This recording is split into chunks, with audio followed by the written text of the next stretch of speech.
Welcome to Hurrdat Sports Live. In front, chipped away, kept in. No, it's not. And now Byfield, a breakaway. In the clear. Byfield shoots. He scores. That's a hunch for Rick Dockett. Forster in. Slowly. Fires and scores! Here comes to bring it down the ice. He's in. Save Vasilevsky. And the Lefty come back the other way. Up the ice, it's Kucherov. Good point. Kucherov in. Point in. Comes up. Scores! That ball's hit well out toward right center field. On the run is Armstrong. It is number 2. A 2-run home run for Kyle Schwarber. Full infield in for Victor Caratini. A swing and a drive. Left field and deep. Back it goes. And that is way out of here. 3-run homer from Victor Caratini. Here, there's a swing and a drive in the air. Deep to left. Come on. Get legs. Goodbye. Augustine Ramirez. Jackson with a fly ball to deep left field. It's going. It's gone. It's grand. Jeremiah Jackson. Good morning. Welcome in Hurrdat Sports Live, presented by Next Gen Mail Medical. That's DB. I'm Ravi Lulla here at Hurrdat Sports HQ. Why are we yelling? I'm going to be honest with you, DB. The intrusive thoughts are going to win today. Yeah, I know I walked into a heater. I mean, I get off the elevator and hear like 15 expletives. This is my last 24 hours. Oh. So we're having what looks like the Rocky Mountains. I don't think that's good. Not ideal. No. Ideal. So we're not having what I would call a Baja Blast today, DB. But we're here and who were you cussing at so early? Into the ether mostly. Okay. It seemed a little volatile. I'm gonna be honest. That's what I'm gonna have to explain off the air. Yeah, it's okay though. Sasha goes, well, apparently I send too many emails, and then Austin had a couple of slick comments to say, and I go, I don't have any context, but considering he's not in here, I think I'll pass. Well, and then Austin, we pull up at about the same time, right? Yeah, I watched you guys. So I watched you guys bebop on in. I was like, he had a little too much pep in his step. Where are you lurking from? So I'm coming from the 4-way by the restoration place. Oh, so you weren't just like sitting there. Well, I mean, kind of. So you go to another parking lot and just sit? No, I'm not in the parking lot. I'm coming through the little alleyway. Gotcha. Okay. Yeah. I thought you were saying you're just like pulling someone else's parking lot or like, no, I'm not doing this yet. It's kind of treacherous. I should probably just bang that first left on cue and then come down the straightaway. But I go to. Oh, you go in further? Yeah, I go to. I take the left by the at barbecue Burger place? King. Yeah. Gotcha. No, that's too far. Burger King. Oh, that left. Gotcha. Okay. And so. Yeah, why don't you just go you're to Q to John Galt? That's right there. I know, because boom. The only reason I don't is because turning left from 108 to get on the queue sometimes is probably. Oh, you don't have an arrow there, do you? You do, but it's like 1 millisecond. Oh, gotcha. Okay. That's good enough for like a car and a half. Yeah. And people are good enough for Shane. Super. Not bad. I'm just here so I don't get fined. Not very aggressive. So we get a little. And I still think for whatever reason, the blinking yellow arrow still trips people up. It for sure does. They don't know what to do. Yeah, so you can have red lights and a left-hand turn that's blinking yellow. And you can go if you got Feel a gap. free to get your bunda out into the turning. Yeah, you just go ahead and shoot that gap. You know what I mean? Yeah. Like, what are we waiting It's the light equivalent of a roundabout. It just completely flummoxes Midwesterners. They're like, I don't know what to do here. Yeah. I just hear so much tension in your voice, Ravi. It is so funny. I'll be honest, man. I'm trying to figure out everything in my brain to decide. I'm deciding right now, like mentally, if I should just continue poking the bear and see what we can get. So or he open a C4 instead of the Diet Coke. So I don't know. He's about to get the itchy face. We're on a razor's edge, brother. You can do whatever you want, but just know what you're getting into. How's the niacin gonna hit you? It'll be fine. I had one of these yesterday, but I definitely need it today. Really? Oh yeah. I forgot to refrigerate it. Normally I'd be like, I'll wait till tomorrow. No, I went upstairs and got ice because this is 100% necessity this morning. I brought your guy with us. I brought Wardell since you were crying yesterday. We love Wardell. I wasn't crying. I sent that at like 2:30 in the morning, which was part of the problem here. Dude, belly aching. I'm not belly aching. I'm just like, okay, so let's give context Damn here. it. Let's give some context here. Our friend who we love, Sam McEwen, sent out a tweet about Price Sanford after he re-upped his, whatever deal at Nebraska. And it said, hey, imagine if they actually called it when Price got held this year. Now, full disclosure, Yeah. it was on the he tagged Knipple coming off screens because the basketball tweet was, we still have trainers putting together 700 dribble combo moves. Meanwhile, Knipple is just dicing up the NBA. Yep. So it just shows all these Knipple highlights of him coming off screens. Mhm. And then Sam said, hey, just imagine if he didn't get held. What did he say? Held. Did he say held? I thought he said held. I can look at the Held tweet or real quick. grabbed? It was one of the two. It was very Similar idea. yeah. So And carry on, my wayward son. so my response to that, the rest of the chat had some thoughts about it, and it's like, yeah, this happens to a lot of guys, which is true. There's certain, especially against certain teams, they're played this way. He said, imagine if Price didn't get held every possession. And I said, well, Dean Marina's had a funny one. He said, if Nebraska ever experienced a level of physicality in the NCAA tournament like the Tennessee brought to Creighton 3 years ago, he thought that it would cause a medical emergency for most Husker fans, which is not inaccurate. That was an aggressive. Well, the worst one was when they played Cincinnati about 10 years ago. Yeah, in the first round. And that was incredibly ugly. Yeah, that was because they played Cincinnati and Alabama in back-to-back years in first rounds, and both of them were just like, what in God's name is happening? A lot of grabby. And so I said, I'm trading all my good officiating chips for Steph Curry to retroactively get Shai Gilgeous-Alexander's whistle for his entire career. And then Price is going to have to wait on his turn. Yeah, the SGA slander is not slander. The whistle that he gets is unreal. Okay. It's ridiculous. I will send you a compilation. It is so dumb, the things that man gets called. Yeah. It's like they're all over the internet. Foul. Meanwhile, do you like my material? This is Cleveland guarding Curry in the finals. Just you good? Oh, nope. I didn't see anything. Wow. You all right? Are you? Sorry about that. I'm good. Mess up your shirt there. Hey, I X-rays were negative. It looks better this morning. It looks a little less swollen. Yeah, I am on a prescribed. I like how the one finger didn't go. Yeah, prescribed. It doesn't work. Anti-inflammatory. Okay, that's good. Yeah, he's like, yeah, I wouldn't plan on being too active the next couple of weekends with that. Mm-hmm. And I was like, funny, man. You're like, no, I'm just gonna go lefty. It's fine.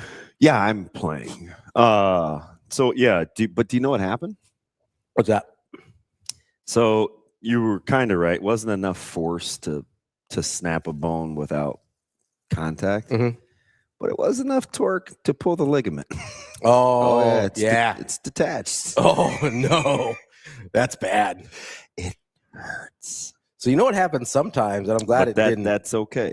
That's why it's so fat. So that makes sense. Sometimes you'll get an avulsion fracture on those where the ligament, that's when I thought I saw the dent. Yeah, where the ligament comes off and it takes a little bit piece of bone. Yeah, with it. I that's why I was like, that's gonna be interesting. I did one of those in my ankle once, and it's not ideal. No, it hurts a lot. Wow. So you're good to go. No break. Fluorescent green light. Well, I mean, listen. Well, I wouldn't call you're gonna miss a couple weeks. Yeah, fluorescent green light.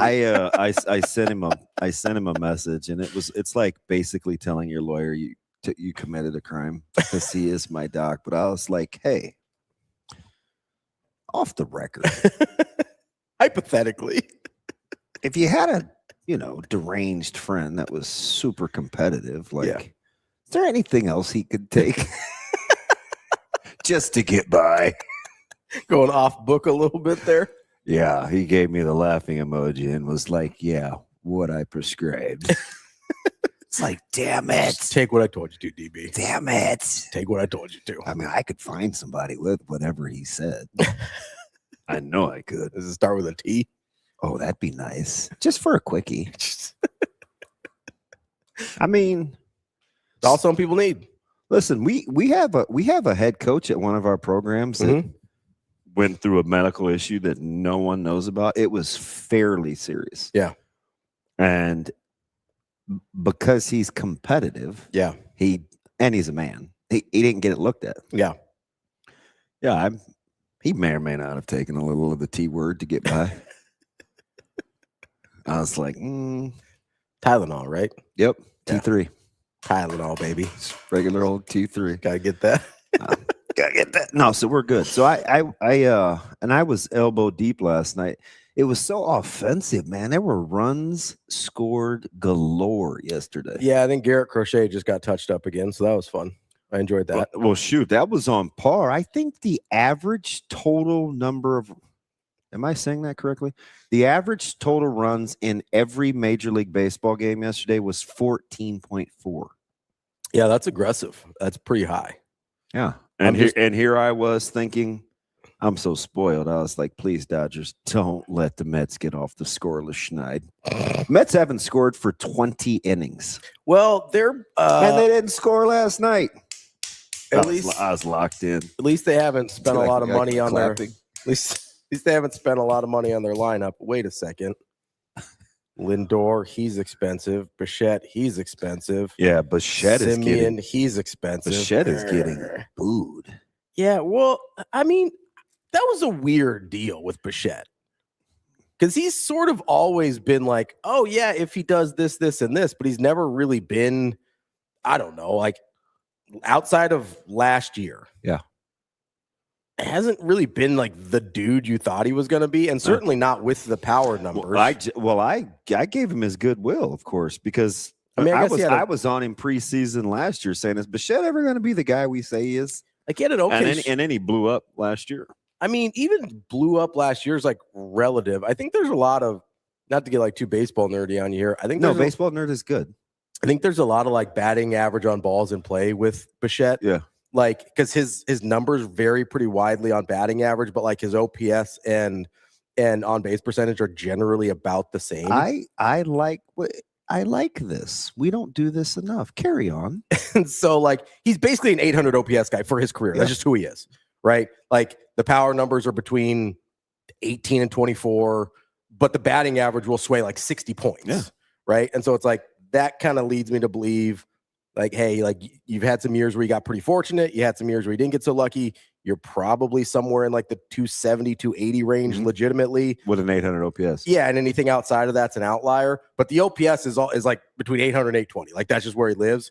He bumped it 840 last year and got like $1 billion for it, which is like he did. Cool, man. But we're also like 8 years into this thing. I don't know if that's like, I don't know if year 7 in the career as a contract year is the outlier you want it to be. I don't know, man. Like I thought it was weird that they spent that kind of money on him. Yeah, I'm glad. I mean, glad. Sure. I'm here for the downfall of the Mets. Like, not that they need a ton of help, but they do it pretty well by themselves. Ken, I think that's what Ravi's talking about. You guys that like have the ligaments pull away from that linear part of the ankle, sometimes they don't lay smooth again. Yeah, I had to go get mine fixed. You know what I mean? So like you almost want to like stretch it out so it doesn't get the little thing in it, because so you got the there. Those they hurt. They had to go and it's weight bearing, Ken. So that's not going away short of getting in a boot. Yeah, they had to go in and anchor the ligaments back down to the bone because they wouldn't lay flat anymore. Yeah, he was. They have all these little cool apparatuses. I wanted the one that what's his buckets wore that came in from Notre Dame that played right guard. Oh, okay. He had a sweet one. Yeah, when we had his finger deal. Yeah, because it was odd because it broke the skin, but it was only a dislocation. It wasn't it wasn't a compound fracture, which doesn't make a lot of sense. I don't know how that works. But his deal was almost rubber. It was kind of malleable. Yeah, I will say some of the like medical technology to be able to play through some of that stuff now Rocco is kind of incredible. Yeah, so I was like, And then I asked a couple of questions, and he's like, well, it's in a tough spot. Can't do much with it. And I was like, yeah. Plus, it sounded so stupid. I'm like, I'm only sporting about 9 3/4 inches. So it's like, I can't get my hand in my glove. He's like, it's just a little glove. No, I know. It's like a little second baseman glove. It's a very little glove. Yeah. Matter of fact, one of the guys made fun of me. He's like, yeah, can you catch with that thing? I was like, yeah. I used to use it in softball too, but so there's nothing for going on softball. here. That's crazy. Yeah, but I play infield, so I can. It's almost just like You want to using my be able to hand. feel it, yeah. It's fantastic. Yeah, I understand with baseball because like one of those big outfield gloves, like the ball. Gets I don't know lost. how I was Ball gets watching. lost I was in there. watching Judge, and I'm like, how do you guys use these? And the way that they close would drive me up the wall. Mm-hmm. But I guess they want all the inches they can get. Because, Yeah, they want to just that a little bit extra coverage, right? Yeah. But you can't feel the ball at all. Like it's such a weird, it's a weird deal. Speaking of which, Mhm. look up Butler for the A's. He makes a great catch Mhm. like every other day for the A's. Severino yesterday. They got touched, but they were living on borrowed time. What is he good? Like stats, Yeah, like his batting and stuff. I feel like I should know. All right, let's no, he's not good. Okay, all right. He's not good this year, at least. He's pretty good defensively. Yeah, no, he It is, Scott. It is ridiculously small. It's teeny. I'll show it to you. my guy is a career 300 on base. That's it. He makes good defensive plays, but these guys with these huge Venus flytrap gloves, I'm like, I don't even see how you feel the ball. Yeah, no, I need a little bit, and I mostly played infield, so like that's probably why the feel is important to me. And maybe outfielders that's not nearly as important to them, but. Yeah. I can't imagine playing with a glove where I had no feel on it whatsoever. Yeah, and it's but there was not a lot of defense yesterday. I was like, goodness, TK, not a good day for underbetters. Of course, TK. It's pretty ballsy to play unders anyway. I think the lowest scoring. I think yours was the lowest scoring game of the day. Yeah, I kept waiting. I'm like, I'm locked. I'm like. I hate the Mets. Mm-hmm. I'm like, please stay on the scoreless streak. It's at 19. Now I think I started counting at 16. You had half as many runs as the next fewest runs in the game. How many did we leave on base? That was annoying me. Where does the hatred hatred? To be LOB. Where's the hatred for the Mets? Yeah, where does that one come from? 86, 87, 88. Okay. I was not. So I have a weird. This is dumb. But see, I hate Keith Hernandez. Oh, okay. And it was the St. Louis thing at first, and then it was the Mets thing, and it was just carryover. Yeah. Just not a fan. I thought Wally Backman was pretty dirty. I couldn't stand Lenny Dykstra. Lenny Dykstra. 9. You left 9 on base. Lenny Dykstra is a guy that sometimes I wanted to reach through the television and just dab the corner of his mouth with a paper towel. Oh, because all the chew. Yeah. And it was always brown. Yeah, because that dude had way too much chew in his mouth. Like he needs to relax. I was like, I don't know. And they were on TV a ton. Yeah. Which is why I dropped the Bobby Ojeda reference. That makes sense. Sid Fernandez, Frumpy Booty. I remember Sid Fernandez. Yeah. That was like, it wasn't, that was early John Franco on those teams? No, not quite. Wasn't quite there yet? Yeah. Because he played for like 25 years. Yeah. Yeah. A crafty lefty. Yeah. That was Mario. Uncle Mario. Or would that have been Luigi? They both have mustaches. Yeah. Shane, are you ready for hockey? You have the President's Cup jinx hanging over your head. Oh, that's okay. I mean, it should be an interesting week. He sounds like such a weirdo. Oh, it's better than my other team, the Red Wings, not making the playoffs again for 10 straight years. Which makes no sense. You heard what I said, right? Hey, your Avs, man. Presidents. Well, it's better not as than bad as my other team. What are we doing, Red man? Wings. What are we doing, man? Better than my other team. What are we doing? Krabby Robbie's good, Robbie. I'm just saying, like, yeah, I don't know how you say that in the same. I can't ride with that. I just don't know how you say it in the same sentence, even. Like, I understand having, like, I root for, like, you know me, and this bothers a lot of people. I like Nebraska. I like Florida State. I like Nebraska. I like Creighton. Like, it bothers a lot of people. I get that. Yeah. And especially, and I've explained it to you, so it makes a little bit of sense. But like, I'm never like, Nebraska's having a huff. Well, at least Florida State's good. What are we doing? Like, what are we talking about here? Shane, that would be like liking the Raiders and the Steelers. Yeah, that's not happening. Or the Ravens and the Steelers. Yeah. Which, by the way, yeah, we're just bouncing all over the place. At least it's somewhat sports, but don't they have to redo Lamar's contract? I think so. I would think so.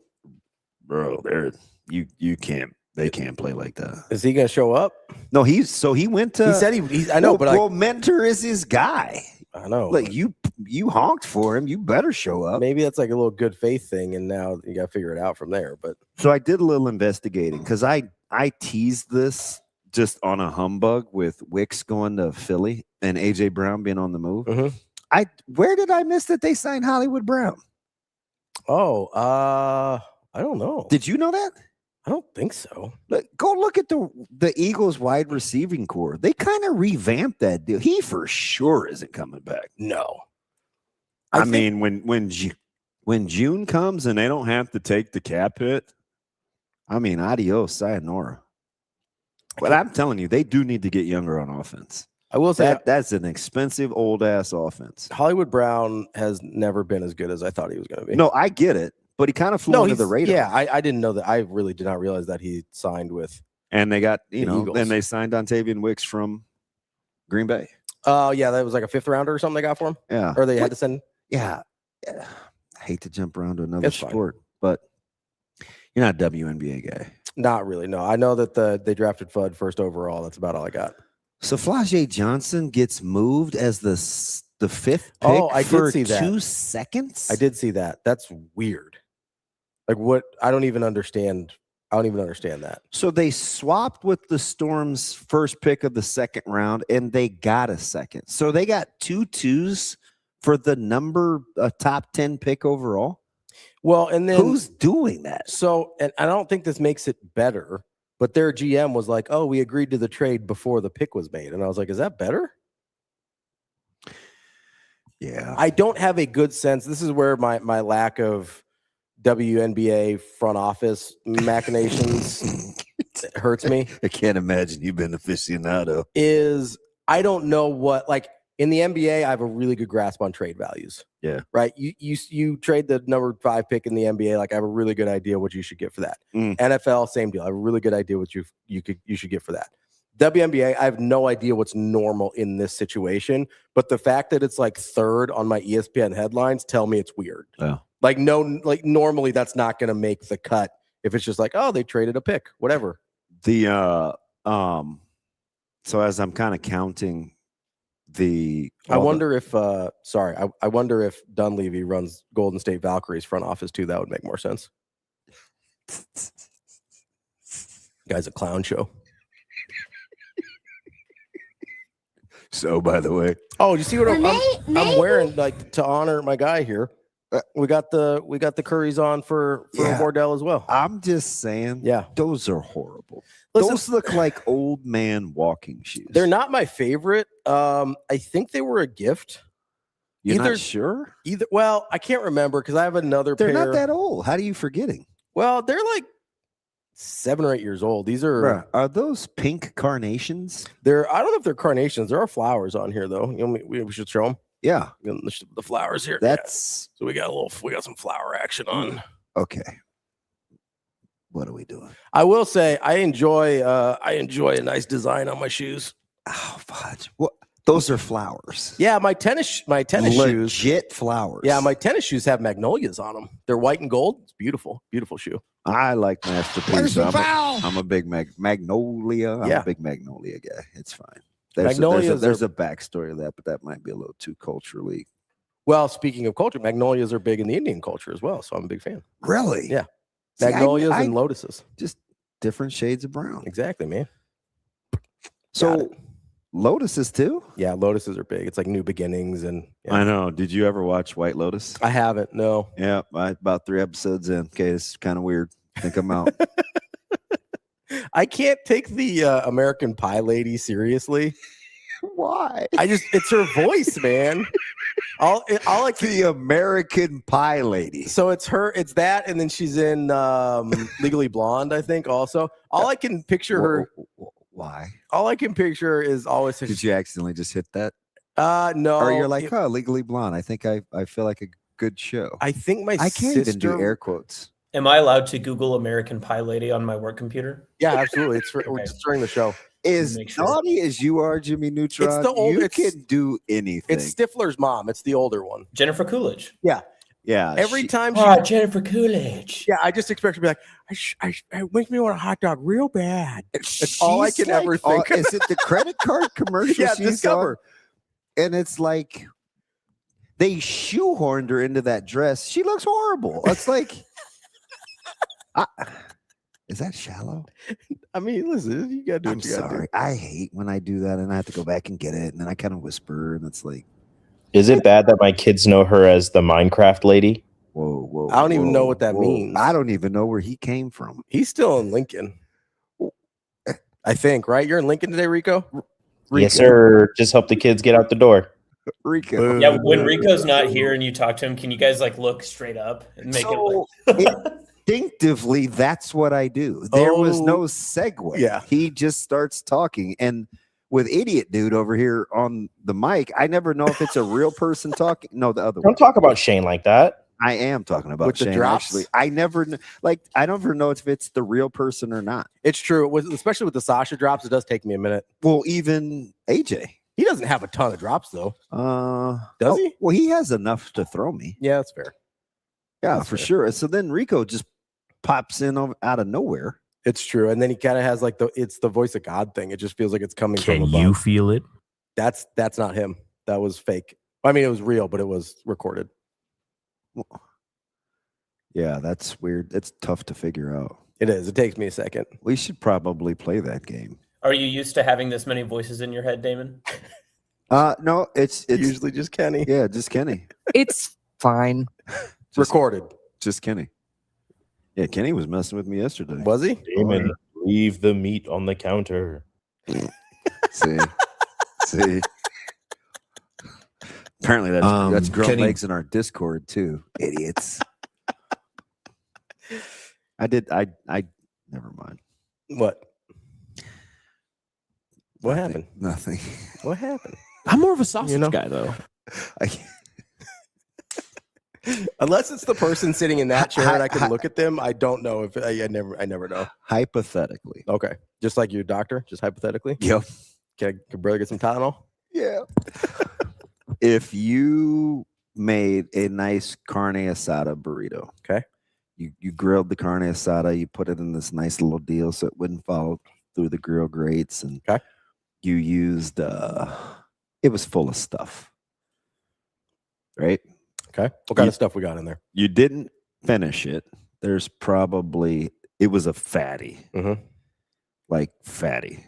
So what are you putting in a burrito? Because you don't like carbs. So there's no rice? There were beans though. Okay. All right. So beans. There were beans. Was there any like a cheese, I assume? Yeah, so there was No vegetables, I assume. there was jalapeno. No, because I don't like warm veggies. But I did the day, like 3 days before, I was gonna use this fire roasted rotel, Mhm. and then I was like, shoot, man, I'm not mashing those up because Micah doesn't like tomatoes and like in stuff. Yeah, like chunks of tomatoes and stuff. So I put it in this little Tupperware deal in the fridge. Mhm. So I top it with that. Okay. But I don't like it It's not in in it it. warm. But yeah, I could barely fold the thing. Okay. And it was like it's big. Hypothetically speaking, if I didn't finish it, there's no sour cream. There's no. What else could go bad? The carne asada, you already said No, that. no, Yep, yeah, that yeah, can but go that's bad. no, it's fine. That it's the meat is the least of my concern. I know it's the least of your concerns, and it shouldn't be. Again, you guys are lying. If you said I'm not even getting into this again. Okay, so what's the question? What's the hypothetical? How long would you have not? So it's that container that my mom gave me that she put the pineapple in. I said, "Oh, this thing is cool. It might not make its way back." Yeah. So it's plastic and it snaps. Pretty good air quality control for that thing. So How long before you to put that in the fridge? As soon, Let's say you ate it like 5:15. If I ate it like 5:15, I mean, at what point did you know you weren't going to finish it? At the end of dinner. So then I would have put it in the fridge. All right. Like as soon as I know I'm not going to finish something, then I properly store it. That's what you do. Okay. How long? No, I was just curious. How long? I don't know. Is it still there this morning? No. Did you finish it last night? No, it's in the fridge. Okay, it's in the fridge now. The same amount is left. What? So what time did it make it in the fridge? I'm not telling. Honestly, if it's not there this morning, then we're already past my worst concerns. So today's Tuesday? Yeah. Yesterday morning, before I came here. Wait, so it did sit out overnight? I mean, it just wasn't last night. Come on, man. Well, maybe. All right, I was almost. I'll be honest. I was almost so proud of you. I think that's pretty good though, because I thought it's not. I thought you were telling me that you made it, ate it, and put it in the fridge the same night. I thought that's what you were about to tell me, and I was like, well, you know what? Good enough. Same 10 hours. That's not a thing. This is all I'm going to say about this. Okay. Done by 5:30. I was up moving around yesterday morning, 4:30. Mm-hmm. It goes in the fridge, like, because I didn't like stuff on the counter. That's not, you make it seem like it's a big deal. That's not a huge deal. You get 4 hours. That's fine. You get 4 hours. We're not. I'm not gonna. You get 4 hours. Don't man. do this with you. Ow! Juan says now we know why his tummy hurts. Dude, my stomach is nails. Husker P says DB may not be an Iron Chef, but he has an iron stomach. That's true. Dude, for the most part. I'm a fantastic chef. Hey, Juan, you asked me what I do to take the focus off the pain. 818 reposado. How about that? Yeah, that's one way to do it. It doesn't even. I mean, DB here for self-medicating? Hypothetically. I mean, if it happened to your friend. Yeah. I was afraid to hit send, but he's such a cool doc. I was like, it's fine. And I did say hypothetically. Yeah. Like if you had a friend. Yeah, if you had a friend. You know, it's not like, hey, did you see my guy?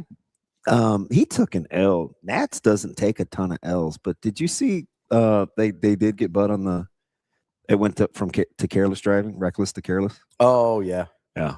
So Nats is my guy. Yeah. Yeah. I'm like, I wanted to just watch because he's a bulldog. Mm-hmm. But yeah, Judge was having none of it. Happens. Yeah, but now there's a whole separate deal. Is there? Yeah.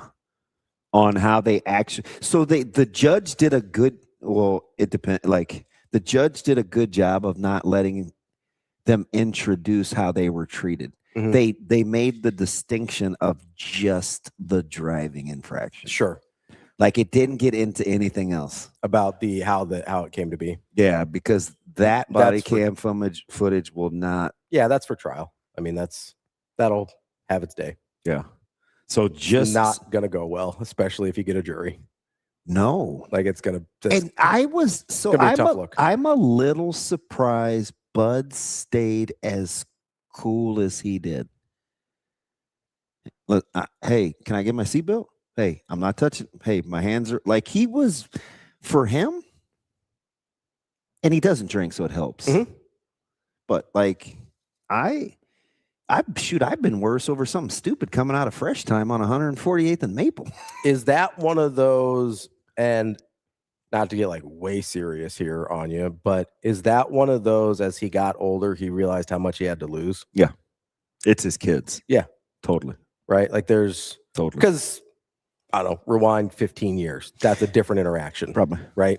For most of us, 23 versus 7 or 8, right? like just when he was he had his car at the shop. At the restoration place. For sure. Yeah. Yeah. He's a different person. And I think there's things like that where it's like, oh, hey, maybe I can't act that way anymore. Right. Yeah. Like, oh yeah. There's definitely some of that. But I do think there's a lot of like, hey, you kind of understand what you got to lose in certain situations and not worth it. I know. Shane, I can't read that. What did my man Cactus Jack say?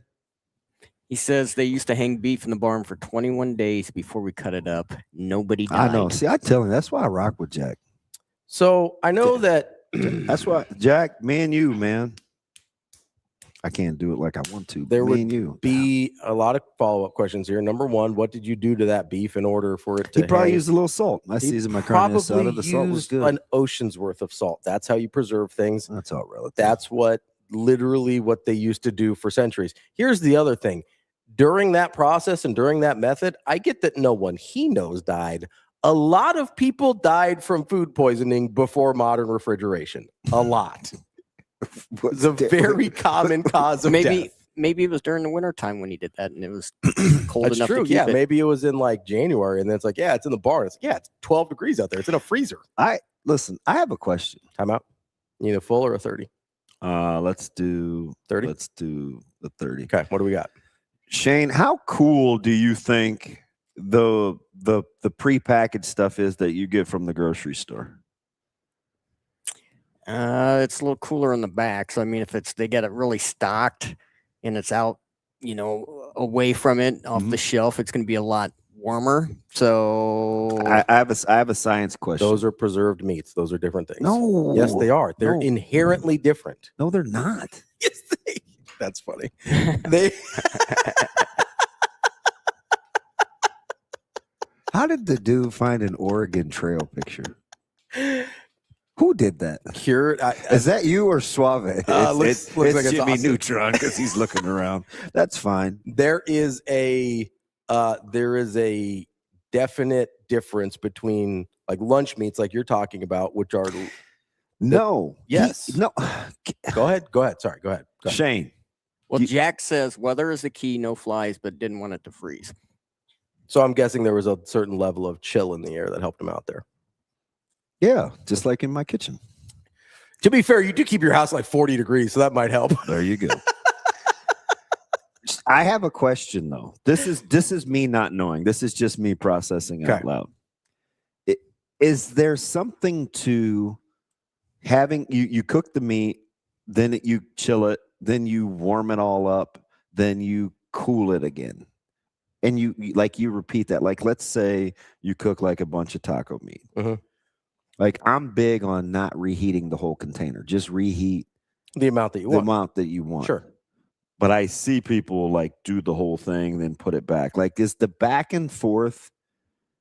So it offers more opportunities to do it wrong. Are you just giving me this is Natasha has told me this before. AKA Natalia. Shout out Michael Severe. The more times that you warm up and cool things down, the more opportunities it gives you to mess it up and allow bacteria to grow. So Shane, you get some grace, right? Because they make that stuff. You get the meatloaf, the mashed potatoes, the veggies. They make it once. They chill it. They put it on the shelf. He warms it up to eat it. He doesn't finish it. You put it back in the fridge and then do the same thing again? I only warm up what I need. I don't warm the whole thing up.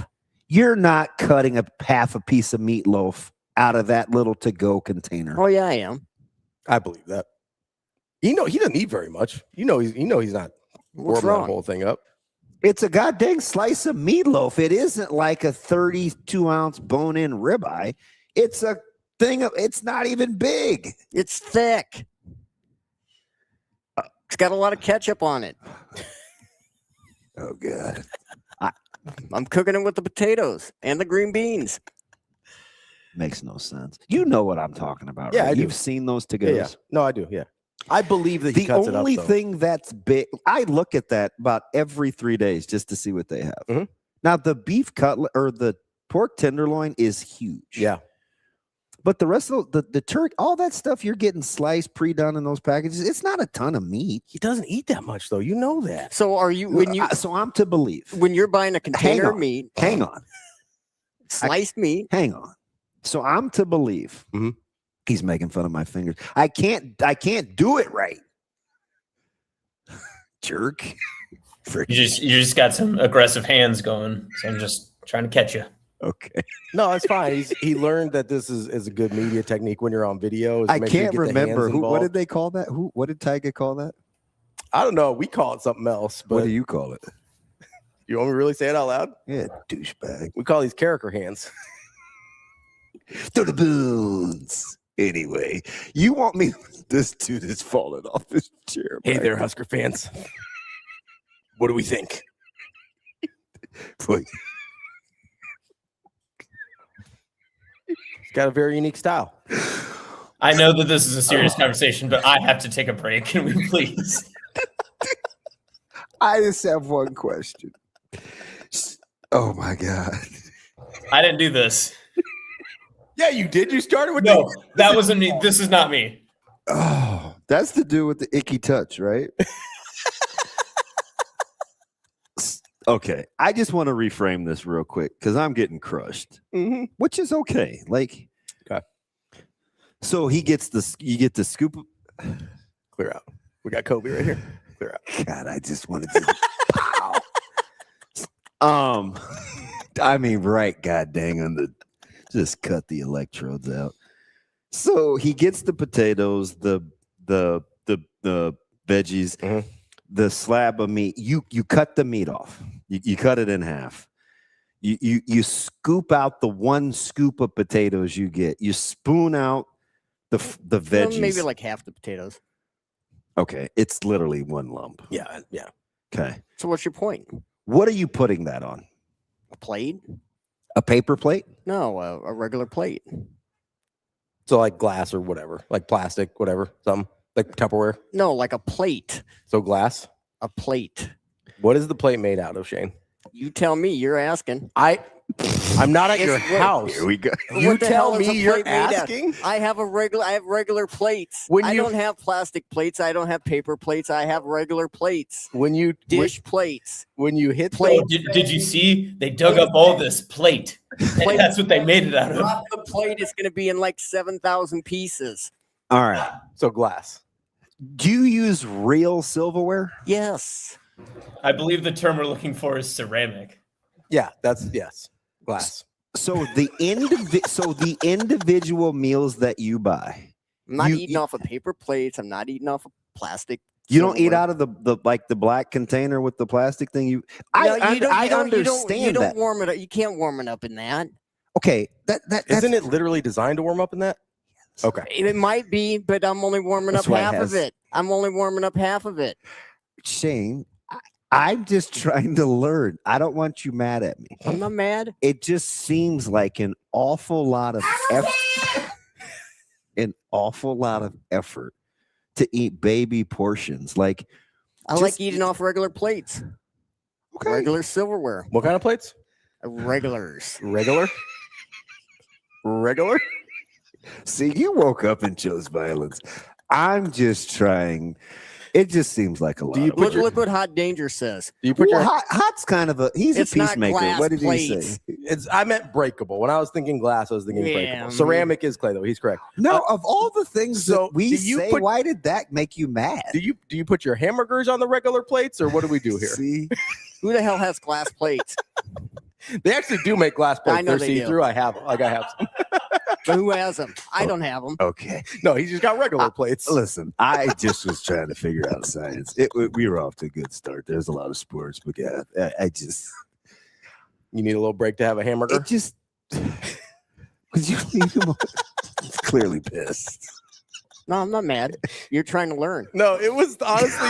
And you know- I you know what I detect a do? note of sarcasm. And then you know what I do right after I cut half of it and put it on my plate? Puts it right back in the fridge. I put it the rest right back in the fridge. See, we're friends again.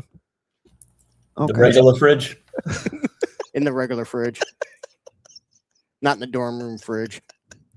Yeah, you got that. You got your regular fridge, and then you got like your drink fridge. It's okay. Just trying to learn. Seems like a lot of effort for baby portions.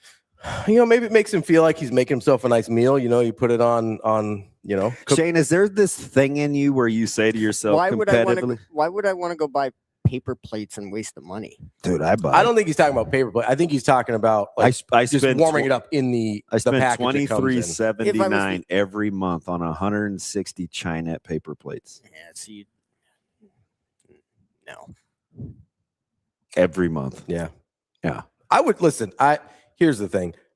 I don't think there's anything I can do to save the environment, so I'm all for paper plates and stuff like that. Sometimes, But listen, Natasha's when not you about live it. with people that historically don't know how to load dishwashers, you try to use paper plates as Sure. much. That pisses my mom off because Yeah, she wants us to eat like adults. But that's I would fine. prefer. Natasha's not about that life, so we do I- regular plates. It as depends some on would what say. it is. But yeah, I mean, some things are not paper plate friendly. Yeah. Although they do make those like fancy ones that are heavy now. No, like these They're are like sturdy. yeah, they're good Yeah, quality. These aren't like, dude. The whole dishwasher phenomenon is another thing. Shane, do you have a dishwasher? Yes. Okay, so And you have to use it, otherwise it breaks. So I've used it. To answer your next question. Well, it's a use it or lose it situation there. Yeah. your dishwasher is a use it or lose it thing. You have to use it, otherwise it'll break. What do you mean? It'll clog up, and it's just the way it is. It's an older one. You gotta like keep water running through it every once in a Yeah, while. you have to use it. That makes sense. Oh, okay. You get some buildup sometimes from the minerals from the soaps and things. Sometimes You couldn't function in my house because I think the people I live with Same think thing with the garbage. The food magically dissolves. Same thing with the garbage disposal. You have to No, use feel it. free to rinse that out before you put that in the dishwasher. even like listen, we have a pretty quality dishwasher. We got it from a local establishment here that's known for appliances, and no free shout outs, but if you want to sponsor us, that's cool. But I just want to ask questions, Shane. I'm sorry. so we bought a pretty nice one, but I'm like, at least scrape the active food off into the garbage. Like I just don't. I'm get okay it. if you. I'm a rinser. Personally, like I grew up. You rinse off as much as you can, then you put it in the dishwasher, right? I'm okay if we don't do that because like I said, it's a nice dishwasher. I give you 3 opportunities to get it right. I have a hand scrubber that has dishwashing soap in it. Yeah, I'm not doing all that. It works nicely. Not doing all that. I have a happy face deal, which one of the I Scrub use it Daddy to deals? kind of to season my Yeah. skillets. It's god dang foolproof. Then if all of that fails, there's just a regular washcloth and a Yeah, I'm not doing all that before I put it in the dishwasher. Absolutely not. That's a lot. At that point, you might as well just wash it by hand. How are you getting like chili off your bowl? Oh, I just let the water do the work. Okay. And then I'll dump it out and I'll come back, fill it up again. Running excess hot water. You don't have to clean it. I mean, you're talking about soap and sponges. We're talking about just cleaning that thing. Like if I already have a soap and sponge out, I'm just going to wash it by hand. Okay. Like we're doing, like I'm not going to then put it in the dishwasher. I'm definitely built to live by myself. That doesn't make any sense. I will. Maybe it's me. I'll I'll rinse it off with the water, but soap is not getting involved. And I'm not scrubbing anything before I put it in the dishwasher. I will scrape the food off into the trash. Juan, how long does it take you to empty said dishwasher? AJ, do you have a dishwasher? You better figure all this out before you have this dude officiate your wedding. I don't know if you understand what Juan's joke was. Yeah, with the she. I'm not getting into the. Yeah, we're I'm fast forwarding past that. Why do you even throw on the? I'm ignoring that fact. I know what Juan is saying. We're gonna All right. We're gonna address that in premarital counseling, Austin. Please do, yeah.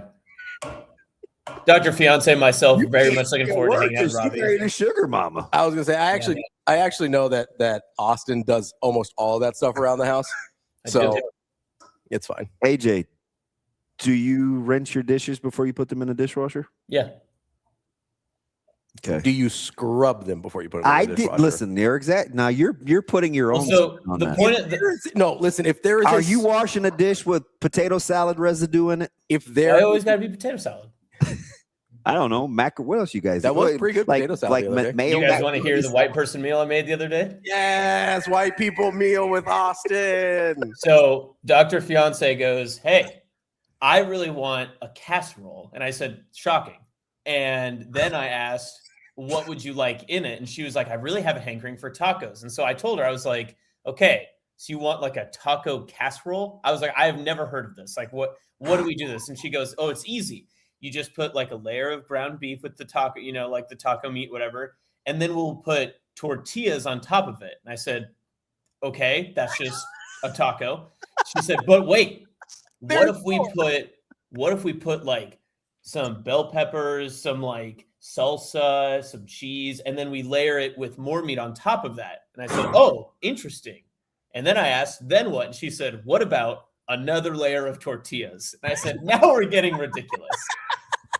Because now we're talking about soft tortillas in the middle of this casserole. And she goes, but wait, what if we do another layer of taco meat, veggies, and salsa, and then we crunch up corn chips and put it on top and smother it with cheese? Nachos. I was gonna say, it sounds like she's trying to make a Mexican lasagna. That's what it was. And you know what?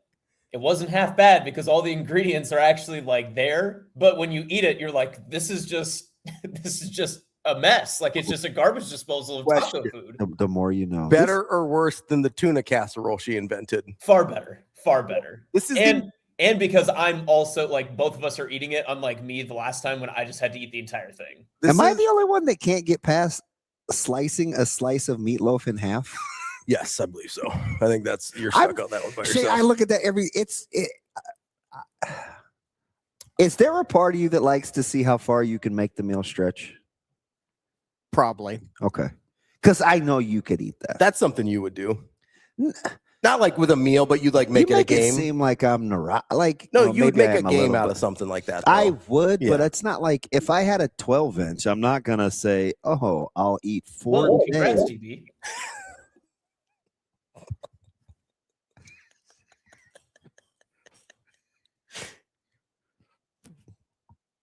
You mean I'm being able to afford? Why are you going to next gen if you got that? They can do lots of stuff. Where's the foul? They can help with energy. They can help with your immunity, with your vitamins. They can help with weight loss. They can do lots of stuff. I think we lost DB.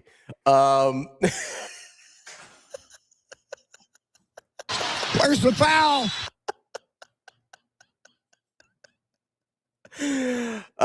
Let's take a quick break, I guess. I don't know if DB's Ravi. I don't know if DB's coming back or not. That's DB's chair. I'm Ravi Lulla. We will be back. I'll be back with more Hurrdat Sports Live. I don't know if DB's coming back or not. Coming up on the show today, though, we can set the lineup. And by we, I mean me. All by myself here. At 9 o'clock, we're going to talk to Eddie Garcia, host of the Puck Podcast and Locked On NHL Game Night for little NHL Playoff hockey. And at 9:30, we got a kind of a different guest, but it's Dr. Brad Klontz. He is a financial psychologist, and he teaches a class at Creighton on NIL and generational wealth. I had a chance to talk to him on Friday. Super interesting guy, has some really interesting perspectives on some of the things we don't necessarily think about with the repercussions and consequences of NIL and injecting this much money into people's lives in college. So we'll talk to Dr. Brad Klontz at 9:30 as well. That's an empty chair. I'm Ravi Lulla. We'll be back. More Hurrdat Sports Live. Pretty cool. They're really good. Yeah, they're really good. They're like phenomenal. Yeah, I have no words sometimes. Like the angles that they hit, it's mind-blowing. Yeah, they're awesome. I do think naturally for a regular volleyball fan, they're drawn to what Mimi and Sophia do, but I think we forget to give credit to the fact that I think Kylie is consistently passing over 70% most games. I think she was at 80% in this game. And our middle blockers are unsung heroes with the amount of slowdowns we get. They don't show up on this stat sheet, but that's a huge part of it. And when they don't have a good game, our outsides don't have a good game. Fair enough. Yeah, I think y'all clinched the spot in the playoffs today. Oh, let's go. Well, I was gonna save that for the change room, but thank you. We won't tell. You're gonna, yeah, we clinched. We knew we'd clinch. I won't tell anyone. I mean, if they're not watching the standings, yeah, we clinched tonight. Woo! Yeah, for sure. And it just feels so good to know like all of our hard work is paying off and we keep getting better and better and better. And this is a new franchise. So we kind of had nothing to prove, but at the same time, it's like, why not show up and be the best and show that we can be at the top even though we're new. So I think it's just awesome and it's fun. This group is so awesome and they're so talented. And I think we just keep getting better and I'm excited. I was in the playoffs last year. So, I mean, it was definitely a goal of mine to like, let's make sure we get back there. So it's awesome.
I feel like, I know I keep repeating this, but staying positive, especially maybe when I do a mistake, not trying to not put my head down, but like keeping it up and trying to think to the next ball.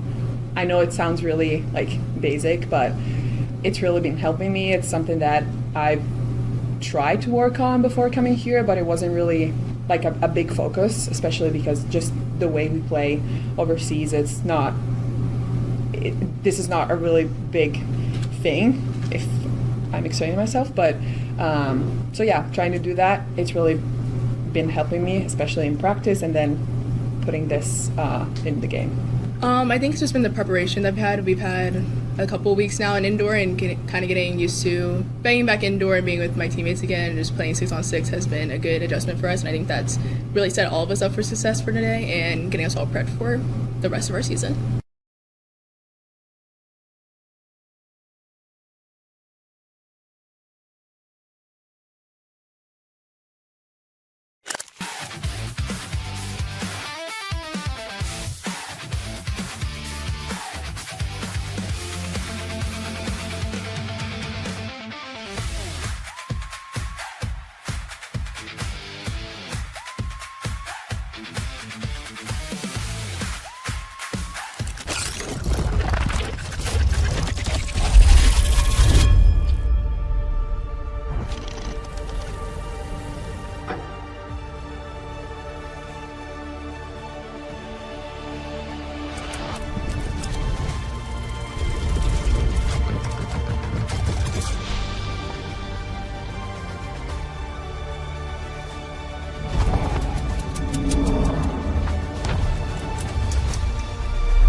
Welcome to Hurrdat Sports Live. Welcome back, Hurrdat Sports Live. That's DB, who is here and back. I'm Ravi Lulla, presented by Next Gen Male Medical, totally unrelated to anything we just talked about. You know the irony of what just happened? What's that? I went to go wash my hands, start over, wash my face. I went to the kitchen to go get some ice. Yeah. All the containers are empty. They don't look like they've been filled maybe since the start of time. Mm-hmm. I didn't even know we had ice containers in there, to be honest with you. And it's been a long time since I've seen an ice tray. Mm-hmm. But there's probably 8, like 6 green ones and 2 white ones. Okay. So I grabbed the white one and I was going to see if there was any ice to crack. Mm-hmm. There's 2 frozen peas in the far left square in the ice container. Just random solo peas? Had to be Austin's. Has to be Austin. Who brings frozen peas to work other than probably you? Nobody brings frozen peas to work. It was probably someone doing like an underground boxing ring that had to like cover their black eye. And I mean, not to point fingers, but if anyone was going to be in an underground boxing ring at Hurrdat Sports, it's probably Sasha. So yeah, I mean, that's exactly what I thought. Frozen peas, underground boxing. I mean, like, why not? Dude, there's like 4 or 5 frozen peas, just random. It's not what I thought. Not underground boxing ring. There's other things that are Austin, I don't know if we can have you here all the time, like accessible to the show this fast. I'm really just trying my hardest to get booted off this show so I can open up my mornings a bit more. There are other shows you're trying to do, or? Whoa. Oh, my bad. I didn't know. I was just asking. Oh, you know. Usually when I think of trying to makeshift ice down like an eye. I think, you do the big slab of like steak or something, right? You throw it on your eye. That doesn't work. That's fine. I'm just saying with peas, usually that's when you have an operation. Yeah. Yeah, that's a vasectomy. Yeah. Well, now why is that? This dude. We got to bring. I hate to say this. We may have to bring Rico back. Frozen peas are very every time he sits there, something. Frozen peas are very malleable, so they kind of fit around the area. You guys, whatever you're working with, you got the peas around it. Exactly. Of all people to bring up peas and vasectomies, Rico should not be one of them. Yeah, like he obviously does not know. Wow. You guys keep saying this like Damon doesn't have a million kids too. He's got one in college and one in like first grade. Like, come on. The fudge. God, I hate this place. Now, what makes that so funny? The problem is, Rico, you have 3 and you're like 25. And why are you bringing me into it? Yeah, but they're all like super close in age. Oh, God. Yeah, that's a problem. Wow. It's not my friend anymore. Everybody's out. What'd I do? Live. Well, that's just breathe. I'll be honest, that was a little touch and go last night. Jesus, Suave. God. 1 million. I'm 50. I'll say he literally has 1 more than you, Rico. He has a single child more than you. He's such a dry snitcher, too. Like, why drag me into the muck? And to be fair, at the rate Rico's going, even over here, and friggin' Jimmy Neutron just birthing, getting ready to like have a small brood. Like, take the focus off of me. I was going to defend you. I don't know if I should now, but I was going to say at the rate makes that scientifically, yes. I don't know if you got a chance. At the rate that Rico's going, he will end up with 1 million kids. I was gonna say his current. I'm 33. Damon, how many did you have at my age? Caleb was born when I was 30, almost 31. Yeah, so he only had 2 at your age, bud. You're way ahead of his pace. I Way ahead. got 1 more. You're 50% ahead of his pace. All right. This is Maybe a few more. You're gonna have a few more, Shane? No, I was talking Rico. How many you got out there? Rico's got a few more. I can't even imagine. Never mind. Can you imagine Shane as a dad? I can't imagine Shane doing anything. I'm just gonna start there. My man splits a piece of meatloaf. That'd be a good bonding moment. I could split. Hey, split do you want to kids. share my slice of meatloaf? He or she's probably going to be like, no, I'm an adult. I can have a whole slice. I think he'd do really well as a dad. Set the table with the regular plates, making sure that all that stuff gets going. Making sure everybody gets their hamburgers and their pitchers of water. And whatever they don't eat, we put it right back in the fridge. Exactly, Shane. Exactly. Right away. I'm so over this. You okay? I feel like you guys like bounced past the fact that he said there's so much ketchup on it that he needed to put. That is a lot. Like they put a lot on there. The idea that there's so much ketchup that you have to split it in half is like, I just can't imagine that much ketchup. You know what I mean? There's a lot going on there. But Rico, let's not distract from the fact that you are certainly not the world's foremost expert on vasectomies. Like, let's be clear about that. I'm sorry that me and my wife love each other. My bad. Congrats on your sex trophies. I don't need proof. You can feel it. I think we kind of need to get it together here, guys. I'm just going to pretend like that was a drop.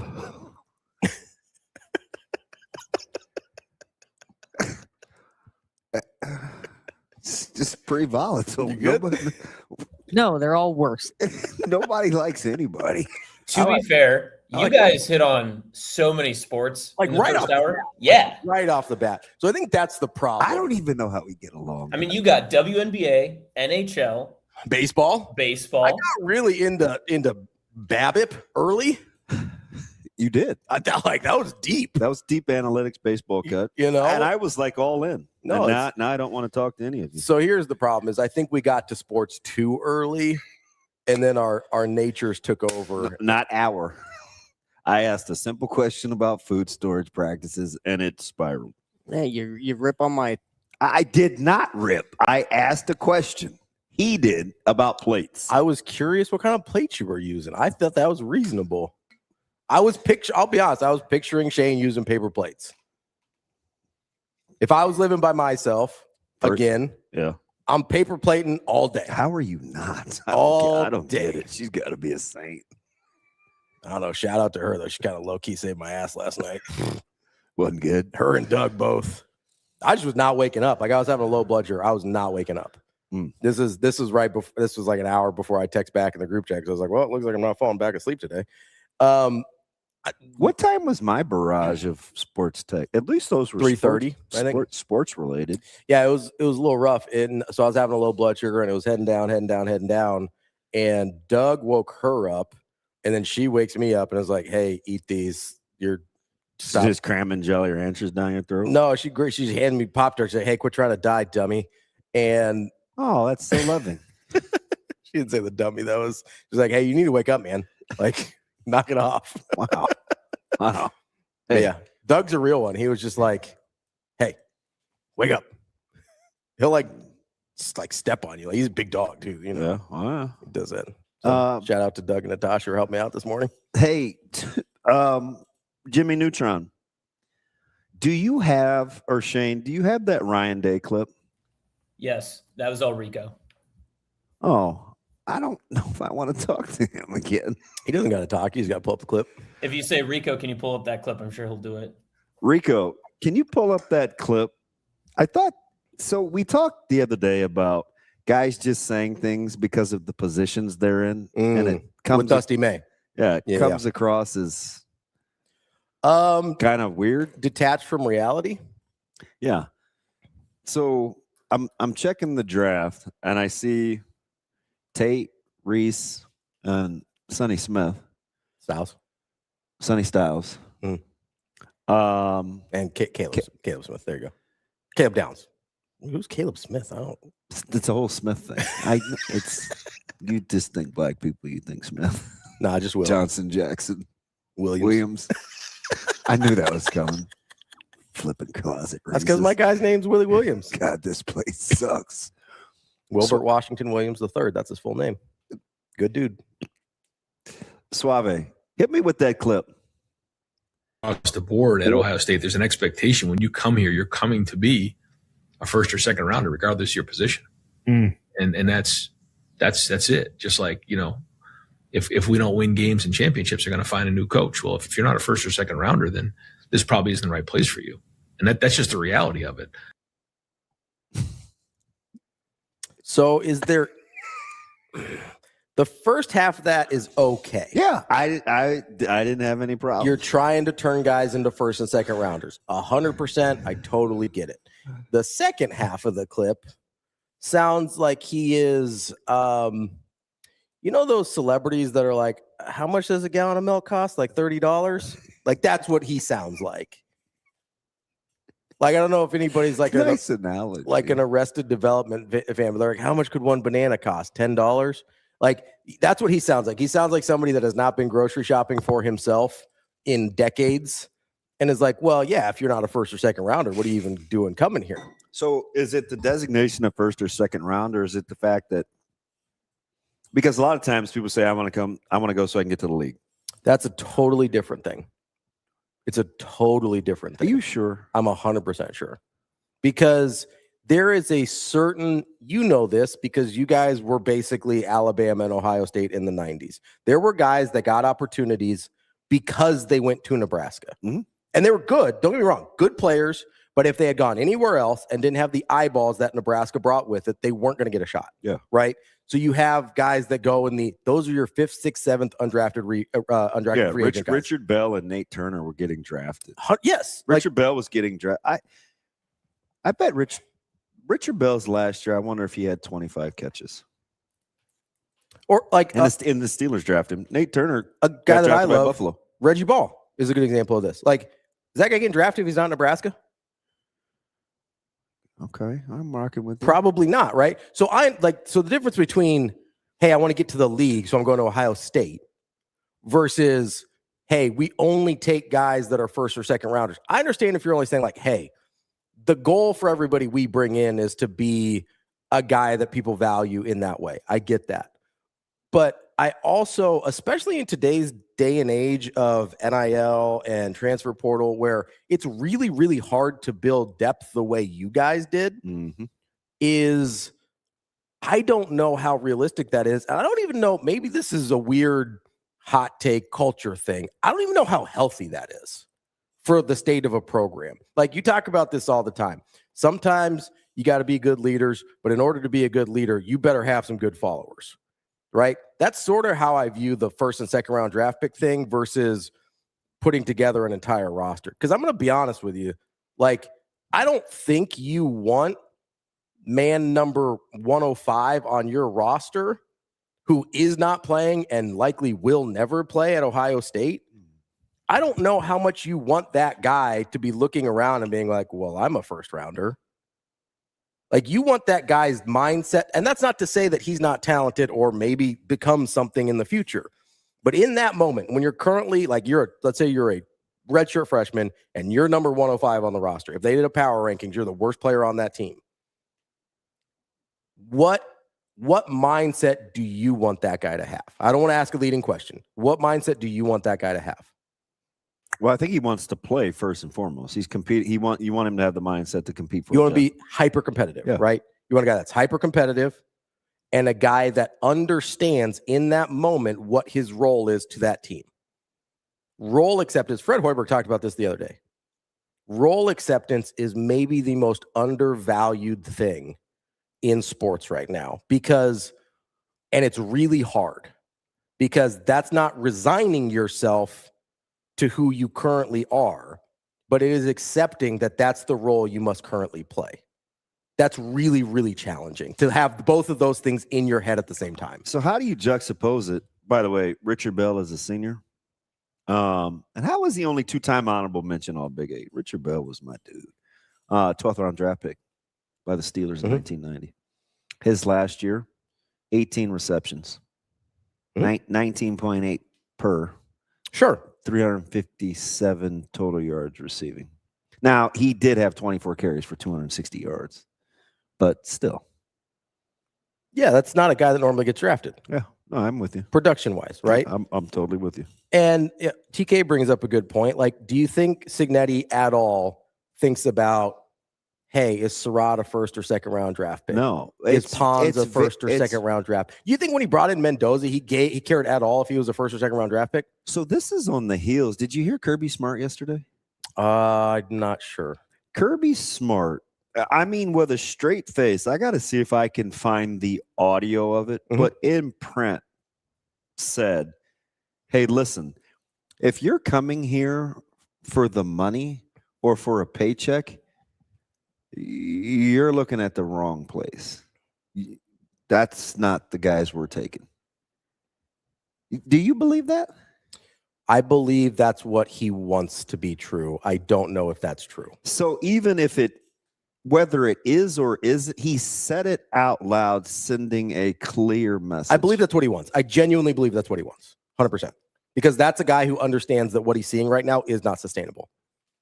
And also I have the quote. It's not a video. He did an interview with it. Do you want the quote? Yeah, that's fantastic. If you're coming here for a paycheck, then you're coming to the wrong place. To me, it's more what you value. Do you value really hard work? And do you want kids to come into your organization and want to work their way up and buy into that they're working their way up? Or do you want to throw some gaudy numbers out there to high school freshmen, and maybe that freshman never realizes how good he can be because he got so much money in the beginning? I mean, that was not even 10 hours apart of each other. I 100% believe that's two guys at seemingly the top of their profession. Yeah. I believe that's what Kirby Smart wants. I don't know. He acts like that. He does. He's also the same guy that last spring said he asked those guys to raise his hand raise their hand and say, how many year 3 Bulldogs do we have here? No wonder we can't practice the Georgia way. Right? Yeah. Hey, like that was in a press conference. AJ, now this is really stretching you guys. If you could find that deal, there is audio where Kirby Smart is talking about year 3 Georgia Bulldogs and why they can't practice like Georgia. It was this time exactly a year ago. Mm-hmm. And I'm like, even in the varying, because I remember we talked about this on the show. I asked the question, and I had no idea it was even going to go as fast as it was with money. Mm-hmm. But I'm like, even with the elites, is there going to be a difference in how the elites do business? Yeah, I mean, we were talking about this a lot with the way philosophically how people are putting together college basketball rosters as well, right? With, hey, what is the like? How do you? That's just it, Chuck. Does he? You'd think so, but does he? I'm sure he has access to doesn't one. Seem like they. Yeah, I don't know what he spends. Yeah, I'm sure he spends a good amount for the way he high school recruits. I'm sure, but I have no idea. I have no idea what he actually spends versus what's available to him. This is the same thing. Listen, because I think he has to be able to coach a certain way. I agree. And it frustrates him when he can't. There's a reason he's the most successful of the Saban assistants. He's the most like him personality-wise in the way he wants to go about his business. There are certain guys that could not play for Nick Saban. Fair? Yeah. Like you needed to be a certain type. You need to be wired a certain type of way. Just like I think there's a bunch of dudes that cannot play for Curt Cignetti. And being aware of that and being able to identify those guys is some of those dudes' superpowers. Nick Saban being able to identify, not only I'm a great talent evaluator, but I'm a great evaluator of what type of guy can play for me. Kirby Smart, same thing. I'm a great evaluator of what type of guy. There's a reason the best quarterback he's ever had there is a Hobbit. Like Stetson Bennett's the best quarterback he's ever had there. And some people, like I just was looking at all these preliminary preseason things where, everybody has their rankings. Mm-hmm. Gunnar Stockton is in a lot of people's top 10. Can you believe that? No. He played well down the stretch. He did. Top 10's aggressive. And by the way, where's Kyle been? Kyle. Where's KB? Or Drafty? Oh, I don't know. That's a good question. Hope he's okay. Might have to reach out. Yeah. No, I think there's a certain type of player Kirby Smart wants to recruit. I think there's a big difference between available NIL and NIL that you're actually going out and using. Now, like Miami is going out and spending every single dollar that's available to them, right? And it got them the college football playoff. I don't know how sustainable that is, the way Mario Cristobal is going about it. I have no idea. It seems like you are putting a lot. He's basically running it like a professional franchise, which is fine. But there's a big difference between a lot of these guys and running a professional franchise. Like there is a big difference when you're dealing with 18, 19, 20-year-olds and trying to get them, like Kirby Smart said in that quote, you throw a bunch of money at them right away. This happens to pros. There's a reason the NBA put in the salary structure that they did, because how many dudes in the like mid to late 90s to early 2000s, their careers just disappeared, right? Really talented guys, but you give them like $80 million the minute they get into the league, and you're just like, wait a second, what happened to this guy? Right? There's a reason things are structured that way in the NFL now. Now part of it's to protect the teams from themselves, but part of it is it's just psychological, and it's interesting we're talking about this because we're going to talk to Dr. Brad Klontz later, who is literally a financial psychologist. But the psychology of giving that amount of money to someone who, especially when, like, you understand this, when your goal for so long is, hey, I want to get to the league. I want to get to the league. I want to get to the league. I want to get to the league. Then you get to the league and you get paid. Really hard to feel like there's more left to accomplish in that sense. Even if you know, like, okay, now I need to do X, Y, and Z. Like you've kind of gotten to and for a lot of people, it's like, hey, I want to go D1. I want to go D1. I want to go D1. And then you get the fat paycheck. Like psychologically, that's a lot to wrap your mind around to then readjust and be like, okay, now I need to be all conference. Now I need to be an All-American. Now I need to do X, Y, and Z. Like that adjustment mentally, when there is a physical manifestation of your success in your bank account, is really, really hard. Yeah, I think it's as difficult, maybe not equally as difficult, but it's pretty difficult too for, I think, coaches. Because I know, like even at Nebraska, they go through that with guys coming out of high school. Right? The going rate, the cost of doing business. Do we want to really play in that sandbox? You know, just how you need to allocate funds. I mean, listen, the Board of Regents meets on Friday, right? You imagine you're going to get some sort of talk about the stadium renovation. Yeah. Right? The allocation of resources, the attention to detail, the chicken or the egg, right? Do you want, considering or depending on how many private dollars you may or may not need, maybe I don't know what they're going to say. Maybe they'll need none, right? Maybe it won't be about taxpayer dollars. But I mean, you think fans want that allocated towards rosters, or do you think they want to revamp stadium? Like they're not going to agree until you start getting enough good players where it becomes something you can at least compare and contrast. Well, and then you also have the chicken or the egg of, do you have to get you want that going to high schoolers? I don't think you do. You have to get but you want to recruit at a level. Yeah, you still want to recruit at a certain level to be competitive, right? But then the other chicken or the egg question comes is, do you want to spend the money, or do you need to spend the money and get the resources in order to get the win, to get the players to get the wins, or do you need to start winning to get the players to get the resources that you need to keep winning, right? Like it's probably some combination of both, but if it would be really interesting to ask people, hey, there's $500 million. I mean, can you imagine? Yeah. Coming out of the mean streets of Millard North, 144th and Pacific. Represent.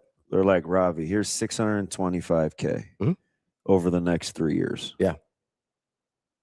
You pot committed? You laying it on the line?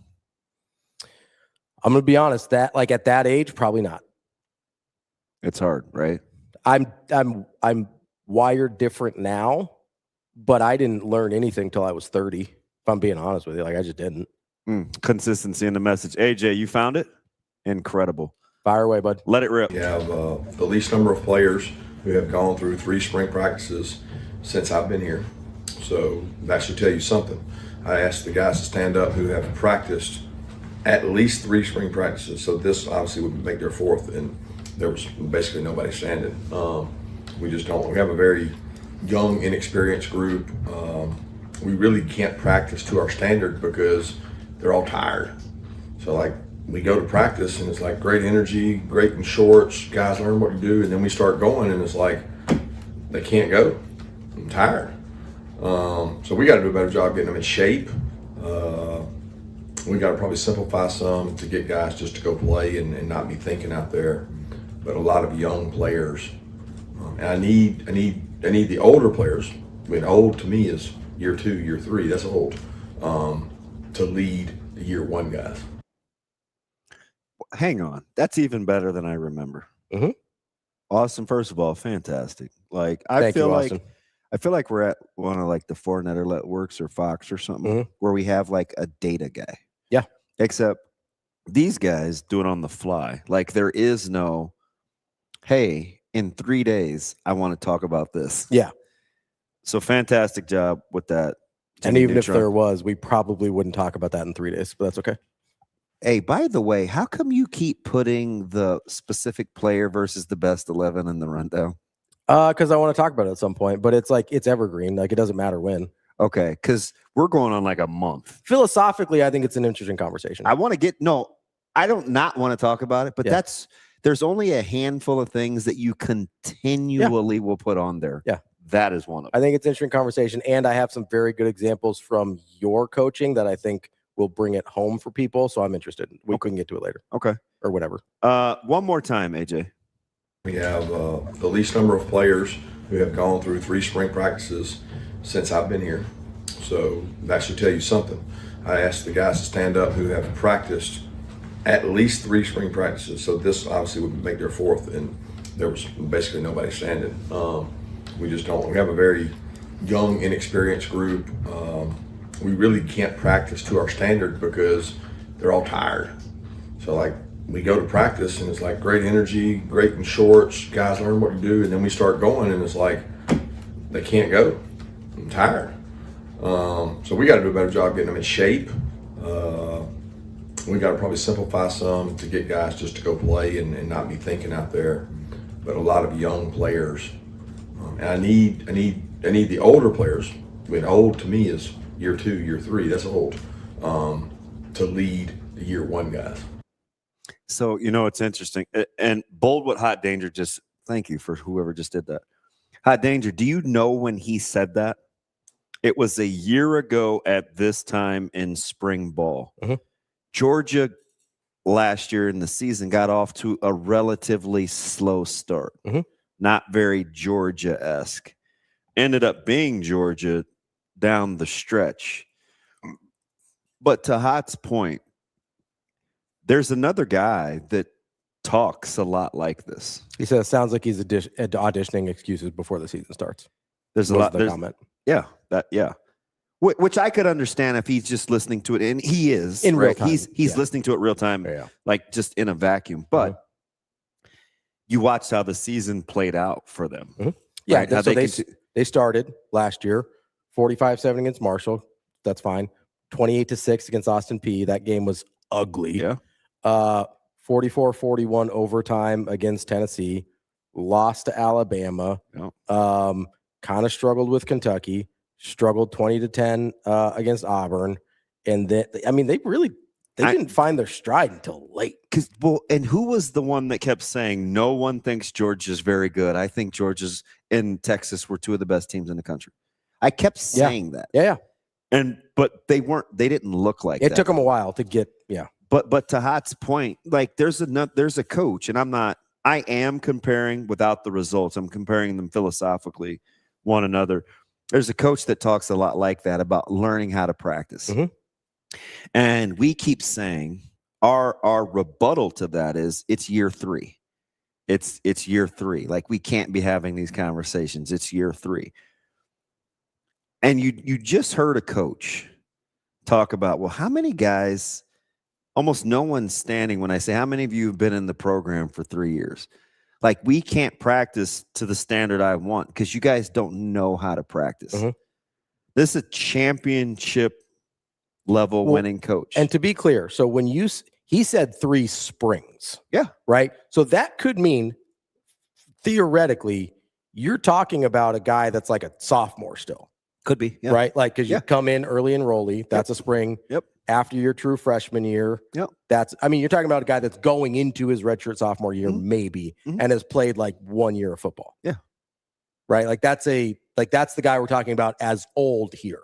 So that people are clear. And I'm not saying what I'm saying because I cheer for Coach Rhule or Nebraska, because I clearly do. Mm-hmm. I'm just trying to tell you guys what the blueprint is, which is why I've been harping on this red shirt, this sophomore class, right? Critical year, because then they get to be an old team. If you get to be an old team, you get to stay old because you have the 2027 class coming.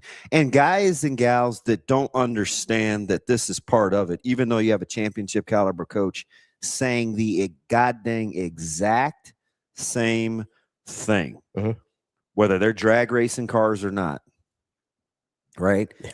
He wants an older team that has been around 3 years, at least to know how to practice from a standard standpoint. Because then you give yourself a shot. He's asking his older guys to emulate how to practice. Those aren't excuses. They're owning the fact that they're not there yet. It's an explanation on why it is what it is. So if you believe that to be the case, and you're looking at who's winning in college football, Michigan, old teams, old, physical. You look at who won Ohio State, old, physical, Indiana, old, physical. Right there. There's something to it, and it's not just football. It's happening in college baseball, college basketball. We talked about college a lot. Basketball, certainly. It's more dramatic. The reason I keep bringing up that true freshman thing, it's way more dramatic than I realized. Oh, it's been 55 years that true freshmen have been eligible. 3 times you've won a national championship with the leading scorer for true freshmen. Being old, and it's not what was shocking to me is it's not a new thing. Yeah, and to the point, like to kind of keep this thing, the main thing is when you're talking about paying high school guys. This is on the heels of Ryan Day's comments. If you're just chiming in, where he said, "If you're not coming here to be a first or second rounder, I don't know why you're coming here." Or what? I mean, well, he said it both ways, right? He said, "If you're not coming here, you have that clip ready to go again, guys." Yeah. Across the board at Ohio State, there's an expectation when you come here, you're coming to be a first or second rounder, regardless of your position. And that's it. Just like, if we don't win games and championships, they're going to find a new coach. Well, if you're not a first or second rounder, then this probably isn't the right place for you. And that's just the reality of it. So he says 2 different things. I know. And the very with in like 20 seconds, like a semicolon, right? The first part makes sense. You come here to be a first or second rounder. That's fair. I understand. I get it. The second part doesn't, where it says, if you're not a first or second rounder, you probably shouldn't be around here. Because I do think there is value, as we talked about, in being good followers, in being good practice players, in being good scout team. Like there's a tremendous value. Like, so Will Howard won you a national championship. He wasn't a first or second rounder. So should he not have been at Ohio State? Like, what are we talking about here? Like, this is 2 years ago, the guy that won you a national championship, Ryan Day. Like, what are we talking about here? Do you know how crazy just like the real life applications of his quote is? Like, that's essentially saying, like, you came into school as a 4.0 student and we need you to be a doctor right now. Like that's what he's saying, right? Yeah. I mean, and yeah. Like, I understand you have the potential to be a doctor. We're going to work on that.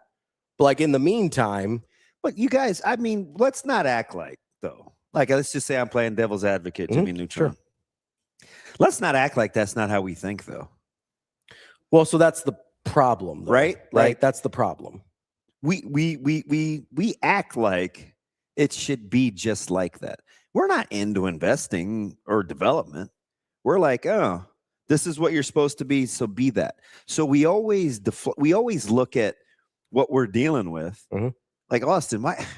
Come on, man. Like, why aren't you just better? Versus, all right, like, have we equipped you with the tools? Is it even being modeled? Like, also, like, what were you 6 months ago? But the problem is, though, is we run out of patience, though, because we act like it's hokey. Like, we act like it's an excuse to be mediocre. That's what we act like. It drives me crazy how people don't want to hold. I say this all the flipping time. We want things in other people that we judge them in other people that we're not willing to. We don't do ourselves. Was Braden Frager $1 million player when he left Lincoln Southwest? No, and you know one thing Braden Frager had to think about? He's a beautiful example. I'm glad you brought him up. Is this really going to be about, is money going to make me the player I want to be? Or do I have it pretty good here because they know my idiosyncrasies and they believe in me. And they've always believed in me. Right? Like that's a lot of people that's on the table. A lot of people believe in Price Sanford now. How many people believe Price Sanford could be this guy a year ago? And they've recruited just you. And they've invested enough where those players know that. Like, yeah, you have the friend. Like, this is how I am with you. I'm gonna say this is too nice. So after I say it, it's over. Okay, we're moving on. Okay. If there's things that I will concede. Okay. That I have conceded because it's you. Right? Where, all right, I owe this the opportunity. Right? Yeah. I'm just gonna see this through. Yeah. See what happens. Like, it's not, somebody else may look at that and be like, bro, what are you doing? Yeah. Right? But for me,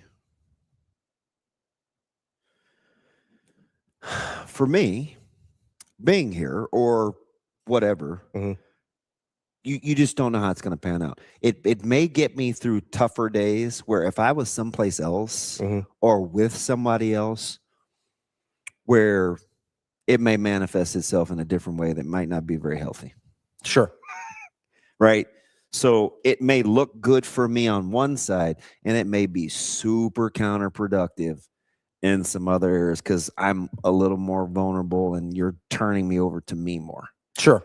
So you have to weigh that. Young people don't know that. See, I'm older. Right. That's why I said I didn't learn anything until I was 30. I got to learn so I can learn those lessons. But what happens is and Caleb said this to me. We were driving to Nebraska City, and he was listening to a talk show, and they were talking about guys leaving and guys moving and the rumors in the transfer portal. And he goes, and he's just chuckling. And I look, no, I'm dead dog serious. He's just chuckling. He's like, man, you guys don't understand. I said, who's you guys? What do you mean, you guys? He's like, well, we young people say a lot. He said, but to actually pull the trigger and leave and do something different and roll the dice is not that easy. Like, especially when you know for a fact that they care about you. So sometimes you have to ask yourself, what's an extra, just going to arbitrarily throw this number out. Yeah. What's an extra 20 or 25K a year worth? Sure. Is it my peace of mind? Is it the safety? Is it you believing in me? Like, that's ultimately what I think they're trying to negotiate, which I listen to all these coaches talk. And there's a reason I gravitate more to, and it's not because they win. Winning is the byproduct. There's a reason I gravitate towards Hurley. Sure. There's a reason I gravitate towards Kirby Smart. There's a reason, like, even for Coach Hoiberg, who hasn't won at that level, the core of what they're talking about still does. I never, if anybody understood the whole, Shane, how many times we have Matt Abdelmassih in our previous life? Quite a few. Okay. If anybody understands Matt Abdelmassih here locally, it would have been me. Right. It was in the crux of the Nebraska local. Hey, I kind of knew what was going on firsthand, right? You had a lot of relationships with the guys. It never sat well with me because I felt like, I don't know, man, like, you better make sure it's right because that kid is going to think the same way you do because that's all you've been telling him. Yeah, it's the modeled behavior. Right. So this is what matters. This is what matters. You're not going to get people to be emotionally and psychologically invested if you aren't. Right. And I would listen to his coach, and I'm like, that's not what he's saying. He seems miserable right now. Yeah. I'm a little surprised, if I'm being honest. Not that Hoiberg wasn't fired, although I do think that was talked about. I'm kind of surprised with how miserable he seemed that he really wanted to see it through. So I don't know why. I'm not sure. I'm not in his. Even when we were at the event, and it was very quaint. Yeah. Like, we didn't get into, but philosophy wise, I do think there's this certain level of confidence, it's why I rock with him. I'm telling you. And it's for sure the number one reason why I rock with Rhule. Sure. They believe that this place is capable of the same things that I do. So if you're willing to go through it and see it through because you believe in it, I'm all in. Yeah. Right. And which is why I always talk about, like, some of these guys love the place before it's even lovable. Yeah. Like, they love what it means before it's even lovable. So you said it a little differently than I do. You said they see what this place is capable of. For me, and this is with Rhule, because I think you have a better sense on Hoiberg than I do in terms of that. Well, look how many people he swapped out on his staff. For sure. Yeah. But I think personality-wise, you have a better sense of Hoiberg. Yeah. I think Rhule gives it a little bit more publicly, or has in the past. One of the reasons the way I put it with Coach Rhule is, it seems like he loves this place the way I love it. Yeah. Right? Like, it's not even about, and it is, on the football side of things, it is about what you're capable of and what you can accomplish here, which I also believe, by the way, right? But it seems like when I hear him talk about the non-football parts of being here, right? About his family, about the people, about all of that. That's the part where I go, okay, he loves this place the way I love this place.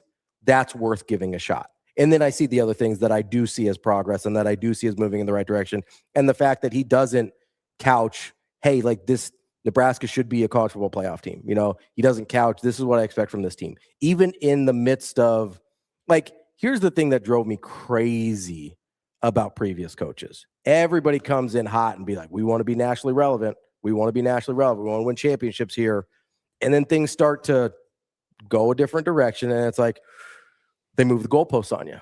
Well, hey, we're just trying to get to this. And then we're just trying to do this. We want to be competitive in the Big Ten. We want to be competitive in the Big Ten West. We want to get to a bowl game. They start backpedaling into what the expectations of this place are.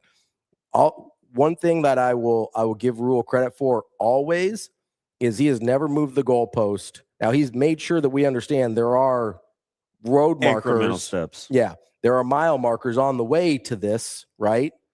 But at no point have I ever heard him say, like, I don't know if we can win championships here. I don't know if we can be nationally relevant here. That's never come out of his mouth that I'm aware of, and I don't think it ever will. Yeah. So the capability of what you can do here thing is important. But what got me first was I was like, oh, that guy cares about this place the way I care about this place. This dude is steady just talking. So, like, and the interesting thing about that, which is why it's fascinating to see what happens on Friday, and in my opinion, with the Board of Regents,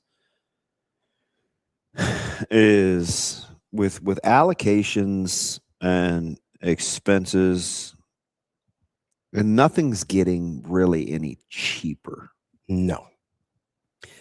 So if you're going to commit a certain amount of resources to be smaller and more efficient and understand amenities and all the things that I don't, I have to be careful here, because maybe I would think different if they're asking me directly, like, here, man, here's my $10. I may feel a little different. Okay. But it's not my money. Right. At least yet. Yeah. Right. No, I don't know what's going to happen on Friday. Yeah. Right. Hey, we need X amount of tax-paying dollars. I don't know. Sure. Maybe it's fun. I don't really know. Yeah, we don't know how that's going to go. But for now, not your money. So as long as it aligns with being committed to being better across the board in your sports, I'm probably going to rock with it. Yeah. Right. Like, it's not worth sitting at the water cooler and having me be mad over they're going to spend this on this versus they're going to spend this on that. Because I understand, if you really want to play in the sandbox, if you really want to be able to play with the other kids, you kind of have to do what the other kids are doing. Yeah. So, like, I do definitely get that part. Now, do I want to give a high schooler $750K? No. Yeah. I don't. But we'll see how long I have to do business like that. Do I just have to wait this thing out? Because I see what's happening with the colleges, especially in basketball. You see how these NIL dollars seem to be shrinking? Yeah, what happened to Badunga's $5 million at Texas Tech? What happened there? I was told the deal was already done. Is that not what happened? Because he's playing for a different red and black this year, right? You're so childish. Well, no, I was told last week that it was done deal already, because I was like, well, we haven't set the market yet. And like, oh, no, the deal's done. He's going to Texas Tech for $4 or $5 million. Yeah. He's not at Texas Tech, is he? So maybe the market isn't what we think it is all the time. But I do think it's coming back to earth a little bit, is I think what you were saying. I told you that about Dill. I'm like, it's not what you think. We had the thing with Owen Freeman this year. Everybody kept tossing out a number with Owen Freeman. That wasn't the number. Yeah, so I just think it's a fascinating discussion, especially on the heels of what Coach Manning was saying yesterday. Right? Like, how willing will you be to scratch that check off? Like, where does it end? Because I think right now you're going to be at the mercy of somebody interceding. Yeah. Because it really isn't sustainable. It's not. And I do think there's going to be a somewhat natural evening out of things, because outside of a handful of examples, I think Dank has brought this up several times because he's up there in Oregon, right? Yeah. That Oregon started to pull back on some of their NIL Well, I money think they had to. for Nike, right? Like Nike started to pull back on some of the NIL money. A lot of these places. You see Shellstad is in Louisville. Yeah, again, Louisville, right? You heard Coach Altman. A lot of these, he's like, there were 3 guys we wanted to keep, but we didn't keep any of them, right? There's a lot of these places are starting to pull back on these things. I do think there will be a natural leveling of some of this. Now, you're right. In order to fix the Texas Techs of the world and whoever else who are just like, no, I'm an oil billionaire. I don't care. I will pay whatever money. But at some point, like we had a big thing on return on investment a couple weeks ago, right? You're never getting that money back. Let's be clear about that. That's why we brought up the emotional return on investment. Because if you're a Texas Tech booster and you're a big oil money billionaire, you can live with not getting the $50 million you're scratching off for softball and football and basketball, right? But can you do that if you're not winning? Can you live with not getting the emotional return when you know there literally will not be a financial return? That's the question. And the answer, I believe, is no. That's why I think you're looking at Nike money at Oregon. It's like, well, hey, like I get we're competitive in football, but I haven't got a championship yet, and I'm paying a lot of money to not win a championship. I can pay a little less money to still not win a championship, right? Like that's the leveling out we're going to start to see, which is why return on investment is a tricky metric to use here, because we're not talking about dollars. We're not talking about dollars in to dollars out. We're talking about dollars in to happiness out, and that's a totally different discussion. Yeah, because I mean, even for Nike, there's New Balance and Adidas and all these other competitors that are playing in the market too. I mean, if ESPN can have $200 million in cuts,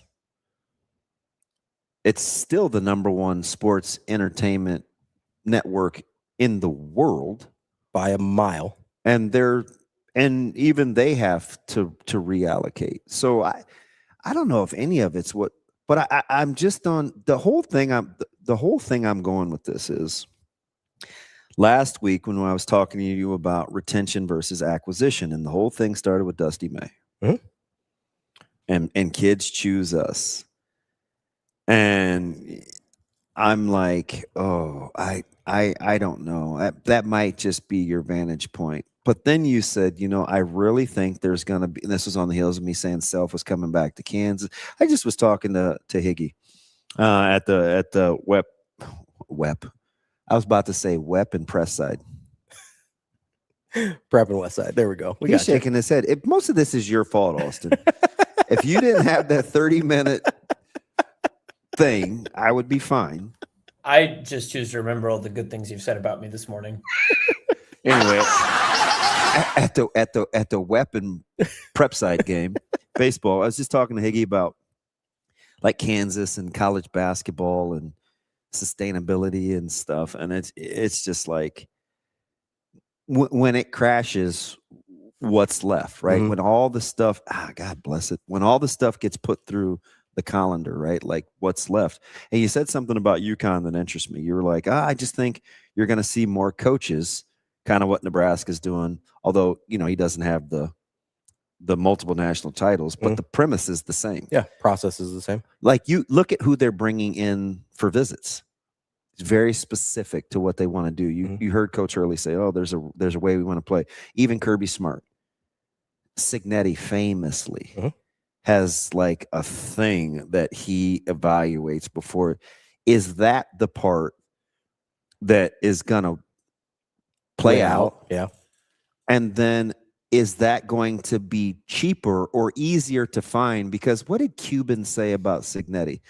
He's very specific on what he wants to spend on. It isn't just He like didn't just ask him for a blank check. This willy-nilly deal. Yeah, he was very specific about the types of guys he wants. He's like, this guy is going to cost this amount of money, but he's not just going to be like, hey, can we hang in long enough to do that at Nebraska?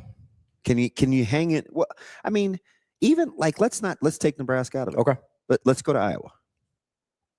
Right, there is no real jump that we understand from the outside looking in that they have to make.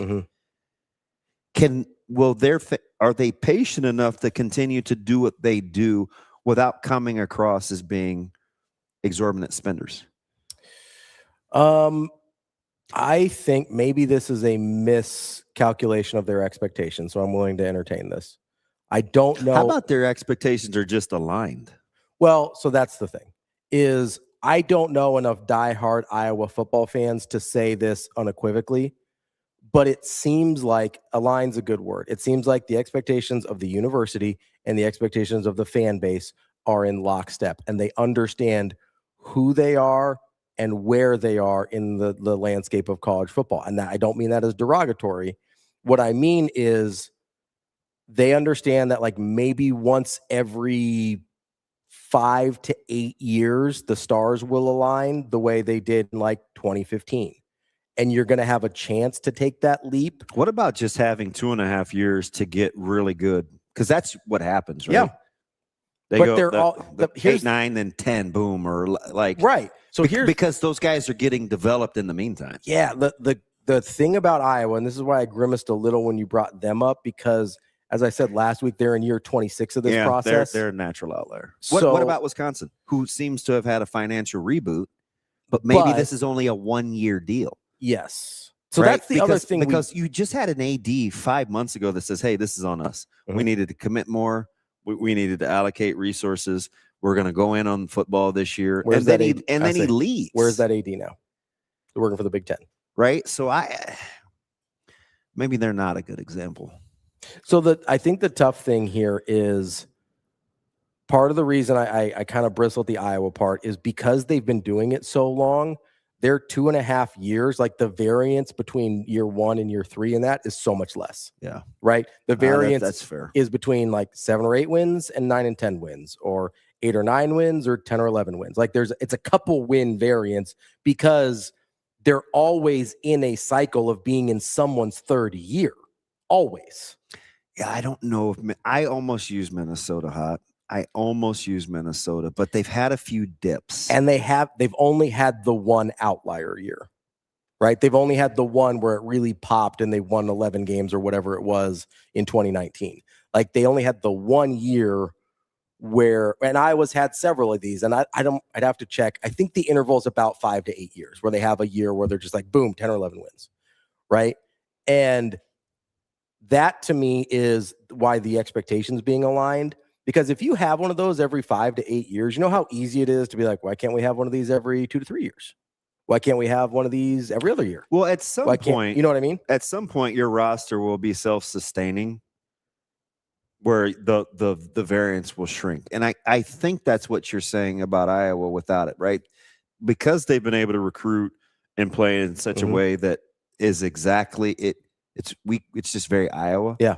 Like the variance. Yeah, the floor has raised. Yep. But they still are only able to raise that ceiling to like national prominence. So if you have a chance, so if you have a chance to have an older roster, right? You have kind of admitted some part of it out loud, some of it not. Listen, man, I wasn't super happy coaching last year. I made some hires I probably shouldn't have made.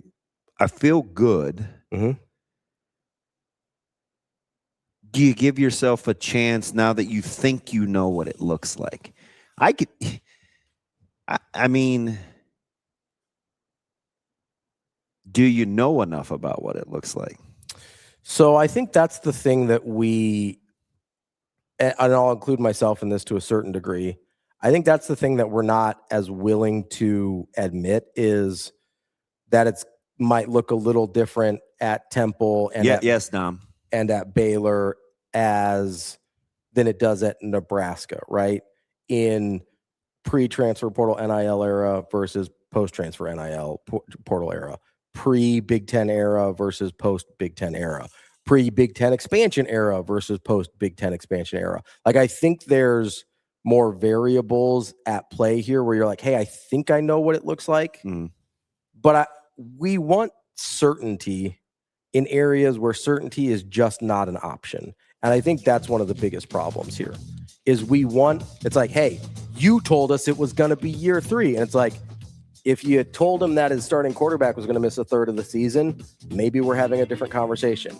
If you had told him that his defensive hires hadn't worked out, we're probably having a different conversation. Like, we want certainty in an area where that is just not the case. And we are so uncomfortable with that, then we start to blame. Rather than look at like, oh, like in my old jobs, we do these things called postmortems, right? Hey, we did everything right here, but something still went wrong. What can we identify process-wise that we could change? Or was this just an outlier and we can live with it? That's a Bill thing. 100%.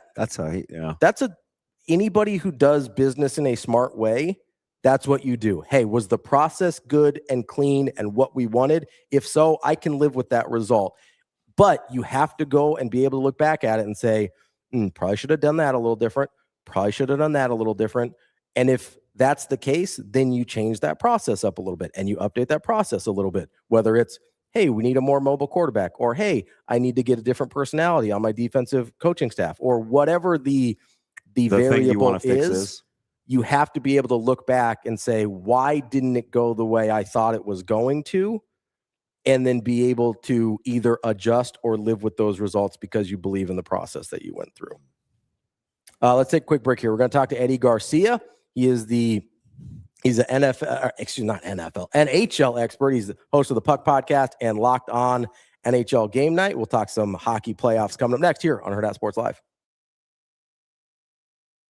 I think she was really fired up and just appreciative that we were going to do this, and her parents put on a team dinner, and it's always really important to me and to just the culture of our program that when we're in hometowns, if families want to be able to go to our players' houses or spend time with their families, I think that just helps get to know each other way better. So it was a nice night last night. I thought they all did really well. You saw Kenna redshirted last year. Didn't get to see her after really the alumni game. She did a great job. Kiani was a great blocker. Some of the things we see in practice, you just never know if they're going to execute in matches. So that was really impressive. And Manaya, she might not statistically had a great game, but she's as physical as ever. And I just think that's going to be a battle in the middle.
Welcome to Hurrdat Sports Live. Hitting the slot with it. The shot deflect. Stenberg score!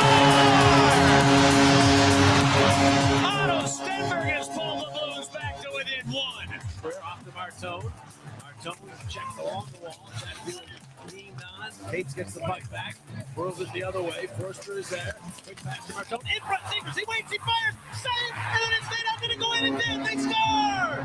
It came in and out so fast. It's in the net. Power play goal. The Flyers have tied this game at 2. No, it's not enough. Byfield a breakaway. In the clear. Byfield shoots. He scores.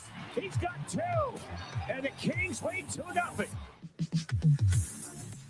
Welcome back, Hurrdat Sports Live, presented by Next Gen Mail Medical. That's DB. I'm Ravi Lulla here at Hurrdat Sports HQ. We are joined now by Eddie Garcia, host of the Puck Podcast and Locked On NHL Game Night. Eddie, how are we doing this morning? We're doing well. How are you guys? Oh, that sounds so crisp and clear on the connection. It's good to hear your voice, man. I don't know. I'm a little biased. I'm sure you are too. This seems like the most exciting time during the year with a couple of the major sports starting playoffs, but doesn't seem to be anything the same as playoff NHL hockey. Well, you're not going to get any argument out of me, that's for sure. Especially now that I'm in my current employment where I am hockey 24/7. Back in the day, when I was at Fox Sports Radio, I was plugged into pretty much everything, but now I'm basically hockey and football, and everything else. It exists, but I'm not sure what's going on with those things. I'm surprised when I check them out, but no, I'm definitely plugged in to hockey and very excited not only for the start of the NHL playoffs, but for my LA Kings, who were able to get into the playoffs last night. I was not sure that was going to happen, but they're back. I want to start there because I think you and I talked, and I get it. I know your affinity, so I always like to kind of start with the Kings. But even in the preseason, there's kind of this buzz, right? Not necessarily a surprise team, but a team like if things go well and they stay healthy, this is a team that could really be on the rise. Have you reconciled just getting in versus managing the expectations of how you thought this season could have started or could have gone? At this point, definitely, because the what was going on at the beginning of the year seems so long ago, and things have changed so much since then. But especially this year, kind of looking at the whole league, it's been such a wild year, so many surprises. The NHL has to be thrilled with the uncertainty and the unpredictability, and so many teams, really going down to the wire last week of the season, not sure who's getting in, who's not. So it's been a crazy year, very unpredictable. A lot of things I predicted didn't happen, but in the end, the Kings I thought would be a pretty comfortable playoff team. Did not anticipate the Ducks doing what they were doing this year. Did not anticipate the Sharks being this good as well. So there was a lot more competition than I thought there would be. But you can't win it if you're not in it. And so my team's in it, and we'll see. But who knows where they're going to be? Even though we know all the teams that are in right now, who's going to play who, especially in the West, is up for grabs. Yeah, one more real quick if I can. So I want to stay topic real quick with the growth of the sport, and this was probably about 4 or 5 months ago we got into ranking the commissioners. Oh yeah, and especially in what maybe is going to go on in the other sports in terms of work stoppage. You've got umpires, you've got NBA officials, their collective bargaining agreement. Is the antitrust law in trouble with the NFL, and how long have they been breaking the rules? Has there been, and if so, where do you think the shift went with how Gary was overseeing the league and its growth, given 5-6 years ago when he wasn't very highly thought of? I mean, unanimously thought of as the worst commissioner in professional sports, right? That's not overstating it. And then Rob Manfred came. But go ahead, Eddie. No, that's a great question and a great point, because there was a season lost under his reign, and he's been at it forever. I don't know how much longer he's going to be doing it. Right? I mean, yeah. So yeah, and then you see the NHL was obviously first to get in on Vegas, and that was such a huge success for them. I'm not a big NBA fan, and I look at this play-in tournament that they're doing. I don't understand it at all, but that's okay. Yeah, you don't worry about tanking in hockey, right? It's just inherent to the competitive nature of the sport. I mean, yeah, you're always going to have some of that, especially when you see, I mentioned San Jose earlier, what one player can do to the fortunes of a franchise, a guy like Macklin Celebrini. But there's no guarantee you're going to get one of those guys. You certainly can try, and it does work out on occasion. Certainly Pittsburgh back in the day will tell you all about tanking when they were able to get Crosby and Malkin, and those guys are still going strong for them. And they're a huge surprise this year as well. But Gary Bettman has really kind of turned things around. There's no doubt about that. And the NHL is as healthy as it's been in a long time. They've got labor peace now. They've been able to rebound pretty strongly from COVID, which hurt the sport for a couple of years, but they've come out of it on the other side, I think, looking pretty good. So he's been able, he's going to be gone here pretty soon, but I don't know exactly when. He's kind of not specifically said this date, but it's going to be pretty soon, next couple of seasons, I would guess. But he's actually leaving the sport in a decent place. There's always going to be criticism of certain things, and a lot of people are upset about the playoff format. But when it's all said and done, like I said, when you look at how competitive things were till the final week, and still things are yet to be decided, I don't know that there's going to be complaining, sure, but when it's all said and done, the interest and the competitive level is very healthy and well right now. Eddie, you've mentioned the competitiveness a couple times now. Do you think that regular season competitiveness that we have seen in terms of how closely bunched some of these teams were, especially teams like you mentioned, some that you thought would maybe be in a safer position before, like your Kings, before finally clinching a spot in the playoffs, do you expect that level of competitiveness to manifest itself in multiple teams, or how many teams you think can actually win this thing? Yeah, I do. Colorado for a large part of this season was far and away looked at as the best team. I would not be surprised at all if they don't make the Stanley Cup Finals. And certainly part of that is, where they are and who they're going to have to play in the second round. And that's part of the criticism of it. But I think it's pretty wide open. I really do. There are a couple of teams you can point at and say maybe that team's the favorite, but it's pretty wide open, I think. So I think that's healthy. I think the regular season should be a little bit more valued in terms of the playoff format for me. But when you talk about discussion and debate and interest, the current playoff format, I think, lends itself to that, and that's not necessarily a bad thing.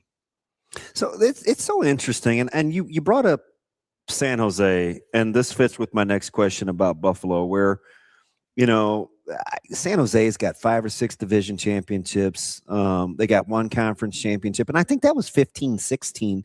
So that wasn't that long ago. And no disrespect to the fans of that franchise that'll say, well, oh, it's 10 years. It's a long time ago. But then there's Buffalo, right? The playoff drought. They go from worst to first. They win the division. As the commissioner, that's kind of what you want, right? Is your teams always have a chance or can have a chance. Is that the general perception as you talk about how wide open it is? The NFL is notorious. They've always got a worst to first in the division. Do you see hockey moving that way, or are we just still, it's like love, it just takes time? Well, I certainly, Buffalo would not prefer it take 14 years, right, in between playoff appearances. But no, it's still, you're right. I mean, hope is what every league wants their fans to feel and believe in, so that they are, willing to invest during the season and have some reward to that. Now, at the beginning of the year, it looked like it was going to be another one of those seasons for Buffalo, and they did not start off well. And they got rid. They got rid of their general manager, and then they bring in a new guy, and whether it was something he said or it was just perfect timing, they take off right after that and completely turn it around. So, no, I think, you see that. And I think every other team saw that and thought, why can't that be us? And it doesn't turn out that way, but you think it's possible when you see it. And so that gets you to stay, hopeful in your team, and maybe we can do the same thing. And there were a few, Philadelphia was kind of an example of that a little bit, not quite as extreme as Buffalo, but they're in a rebuild and they were able to put it together late and go on a nice run and get into the playoffs. So there's a lot of interest. Anaheim was down for a while and now they're ahead of schedule. I did not see this year. I thought maybe next year they could take a step forward. So sometimes the timeline can be accelerated a little bit. Hockey is weird like that too. We've seen a couple of Stanley Cup champions do it with interim coaches, where it's like, can just a different voice and the St. Louis did it. And it's like you're watching what's going on, and I don't know if it's the hockey culture, it's how the guys grew up, but how is it that just a new voice sometimes, as much as maybe a new philosophy or more than, can be such the catalyst? Because it seems to happen in the NHL a fair amount. It does, and that's why typically you see a lot of movement. We didn't see a lot of that this year until the very end. But even then, we saw 2 head coaches with teams going into the playoffs get fired a couple of weeks before the end of the regular season, just because, like in the case of the Islanders, obviously they didn't make it in, but, that coaching bump can be real. Columbus went from out of it to in it, and they fell short as well, but they made the coaching change and it worked out for them. My Kings did it as well. And at first it didn't look like it was going to work out, but in the end it did. So it does seem like in specifically in the NHL, that coaching bump can really be something significant. And I'm like I said, I'm a little surprised we didn't see more of it this year. Is there something, obviously it's worked several times, as DB mentioned, but like, is there something to you like inherent about hockey where changing that voice matters more than maybe it does in other sports? Or is hockey just more willing to change coaches of teams that should be good? Yeah, I don't know. I think it seems like in hockey, it can be more effective. To me, you mentioned St. Louis. That's kind of an extreme case, but you change a coach and it completely turned the fortunes of the team, and they go on and win the championship. So, yeah, when you see that kind of a result, like, you can understand why any owner or general manager would be willing to say, let's bring in someone else and change the culture in the room. But yeah, it does happen more in hockey, and it does seem to work a little bit more. I don't know if I have a good reason for that, but it definitely seems at times it can be effective. Vegas right now, we'll see. They made a coaching change late, and they got rid of the coach that won them the Stanley Cup not that long ago, and here they are. They may win the division now because of it. That's a gutsy move. That for a franchise that had been that successful to not stand pat. And of course, as an old Pens guy too, I'm just like, all right. Let me ask you something before we get to the nitty gritty here, Eddie. On a personal note, as a Kings guy, did you find yourself? I know he's a Ranger. Did you find yourself pouring one out for Mr. Quick and the Dead last night, as with Quick going out as 2 decades, man. He was outstanding. You don't win the cup without him. When he got hot, did you feel some type of way about Jonathan Quick? Yes and no. I'm always going to be appreciative of what he did in a Kings uniform, and I definitely understand that the way it ended wasn't what he expected or wanted, and a lot of fans were very caught off guard a few years ago when the Kings decided, you don't have it anymore, and we're gonna make a change. But I've never been around a more competitive player than Jonathan Quick, and so but he's held on to it. I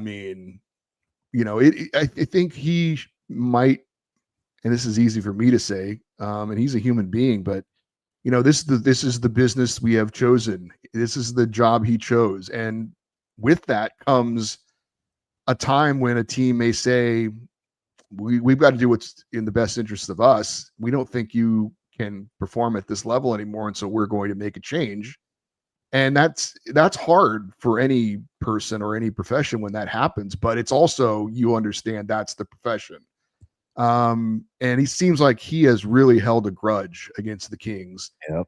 And so much so that, when he came back to LA for one last time, he was asked the obvious question afterwards, how do you feel about coming back here, blah, blah, blah. And he basically said, it's no different than when I go back to Vegas or Columbus. And that's like, are you kidding me? You won 2 cups here, my man. Columbus, you didn't even play a game there, and you're going to mention Columbus. And he did it again the other night after the game against Florida, his final game. So he's holding on strong to his feelings about how it ended in LA, and he wasn't happy about it. And I get it. I really do. But the fans had nothing to do with that. And, I hope that once he retires officially, that he can take a deep breath and, come back to LA and have his jersey retired, because that needs to happen as the greatest goalie in the history of this franchise. But he's still holding on to that, man. Grudges die hard with him. So we'll see what happens. But he's a Hall of Famer, had a hell of a career, played a couple more seasons than I thought he would, and at a decent level. But we'll see. I hope once it's over, I hope he can kind of take a deep breath and say, okay, what happened. I deserve to be honored by these, people. I deserve the fans to come to give me that one standing ovation again. Go back, get your jersey in the rafters, and then concluded hopefully on good terms. All right, let's get into a little bit of the nitty gritty of this year's playoff picture. I'm fascinated by Edmonton, obviously coming off the 2 straight Stanley Cup losses. Where do you put them in terms of, are they in that group of contenders for you, or are they in that next tier down? I would not have them there, but then again, they also, they know how to do it, and they know how to turn it on at the right time. But the goaltending is still an issue for them. It's probably worse than it was when they made a big trade this year and shipped out Stuart Skinner, who was the whipping boy for them, and brought in Tristan Jarry, who is not even the number 1 now. It's never healthy, man. I'm a Pens guy. I'm like, that was ballsy. Yeah, I get why they did it, but it didn't work. And then now they've got a guy in Connor Ingram, who they kind of picked up off, all due respect, kind of the scrap heap from Utah. He had issues there, and they let him go. And Leon Draisaitl may not be healthy for the first round, but if they get through the first round and he comes back healthy, and then him and McDavid can do magical things. So I wouldn't put them in the contender category, but we'll see. I mean, it also wouldn't shock me on the one hand either, but I think it's going to catch up to them finally this year with the goaltending issues, and we'll see. But hey, look, the West is pretty wide open. Any team in the Pacific is going to have a great shot at getting to the conference finals because of just the level of competition, I think. Mm-hmm. So we'll see. I'm saying no, but I've been wrong before. I mean, where are you on Utah? We talk about teams kind of in that middle of the pack that make it a tough draw. Where are you on the Mammoth? I could easily see them in the Western Conference Finals. Because of the road they're going to have. They are not going to have to face Minnesota or Dallas or Colorado until the finals. So the Pacific Division, and again, maybe they all prove me wrong, and I don't know what I'm talking about, but just going into the playoffs, seeing what the Pacific was this year, it was as Connor McDavid called it, a pillow fight. Because there were a lot of nobody seemed to want to be the top team in the division. Now, Vegas lately has kind of corrected itself, and maybe they're the team under John Tortorella. But it's been a very unspectacular year for teams in the Pacific, and I know there's lot of fans of Eastern Conference teams saying my team's out and those teams are in. Look at the points they have. Look at what they've done this season. But that's the way it is. We see it in every sport every year. There's the haves and have-nots. There's the divisions that are really strong, like the Central was this year, really top heavy and so on and so forth. But I think I like Utah. I really do. I that was one prediction I actually got right at the beginning of the year. I said they were going to be a playoff team. Believe me, there were plenty of others I did not get right. But I think they've got a lot of talent up front. Defensively, not so good. But goaltending is okay. But they've got a lot of firepower, and they're a fun team to watch. And I'm a big fan of their ownership and the things that they've done there. And they seem like they have decided we're going to really, try and cash in on the excitement of this new franchise, quote unquote. We're going to have an outdoor game here. I mean, the Winter Olympics are coming back to Salt Lake City in not too long. And there's a lot of excitement about the sport of hockey in the state of Utah right now in a very short amount of time. Let me ask you, we mentioned him earlier with Vegas, and I called the move gutsy, and you mentioned Torts a second ago, and it's a veteran bunch. He's historically can be pretty surly. He's pretty straightforward. Always good for a quote, a nice little quote or two. Like, did Torts really say that? He's intense. Right fit at the right time, as they appear to be maybe on the uptick. I mean, it looks like it. I've never been a big Tortorella fan, but it seems like if he's not on your bench, he comes across like he'd be hard to like. Well, I will say this. A lot of the things I've heard him say in the short time he's been in Vegas, I actually have liked. And I wonder if maybe his Olympic experience has mellowed him. Maybe a little bit. Yeah, because they heard the story that when Bruce Cassidy brought him in, the head coach of the U.S., he said, we know your reputation. I'm bringing you in to be kind of the wise old guy. And I don't know. I would love to have seen his facial reaction when he told him that, but it seemed like he kind of embraced it. And of course, the U.S. won gold. And I'm sure that was an amazing experience for him. And it seems like he's kind of taken that to Vegas with him a little bit. Now, I'm sure he will get in somebody's faces just like he always has, but maybe he has kind of mellowed in his old age and he kind of realizes I don't always have to be that guy, or maybe I can be more effective by only being that guy sometimes. And otherwise, and there are some players who swear by him, who absolutely love playing for him, love how honest he is. And he is that. You can't deny that. You always know where you stand with him, but I will say Vegas, man, they don't care. They are all about trying to win every year. What they did with Marc-Andre Fleury a few years ago, you're like, man, there's a cutthroat organization, but in the end, if you're a fan of that team, they're going for it every year, and it's hard not to admire that. So it was a gutsy move, but on the other side of it, I wasn't shocked that Vegas did it either.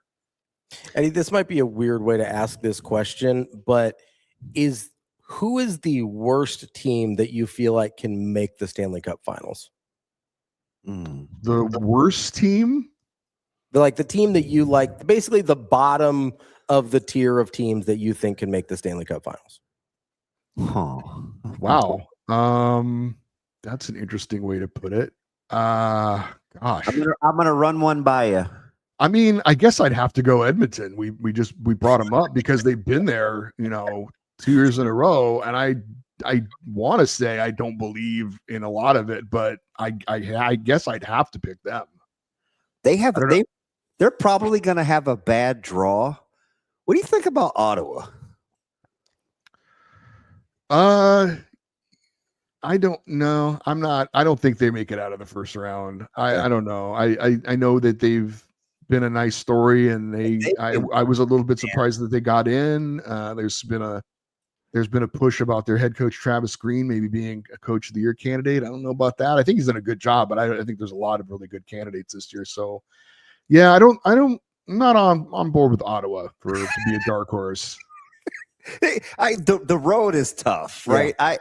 I get it, but they can skate, and people don't commit a ton of penalties in the playoffs. Maybe a little open ice for them. Yeah, I mean, there'll be a challenge, but the road is hard for them, especially if they get Carolina in the first round, because they never lose in the first round. That's like, death taxes in Carolina advancing out of the first round of the playoffs and making the playoffs every year. So we'll see. I've been wrong a lot this year, but I don't know. I don't think Ottawa would be one of my picks. DP, and he's going to do his thing in Boston. But I always joke every year that Boston never gets the memo that this isn't supposed to be their year. They just keep hanging around. Again, tough draw because they're kind of probably in the middle of that pack. But do you like the Bruins? I don't know. I don't know that I like the Bruins that much either, to be honest with you. They were another surprise for me. I thought that they wouldn't be in the playoffs. Now they just did get in, but then again, there were a lot of teams that were right there, and when it's all said and done, they're there. So credit where credit's due. Marco Sturm, their head coach, I don't think a lot of people are talking about him, but in his first year as an NHL head coach ever, for him to go in there and do what he's done, I think very quietly, he deserves a lot of respect for what he was able to pull off.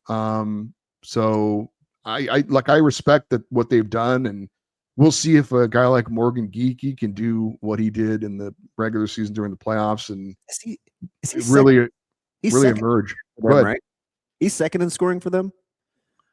I definitely, I think him and Pasternak are 1-2, I believe. But he's at 100 points, I think, because he's right there at 90. Who's second?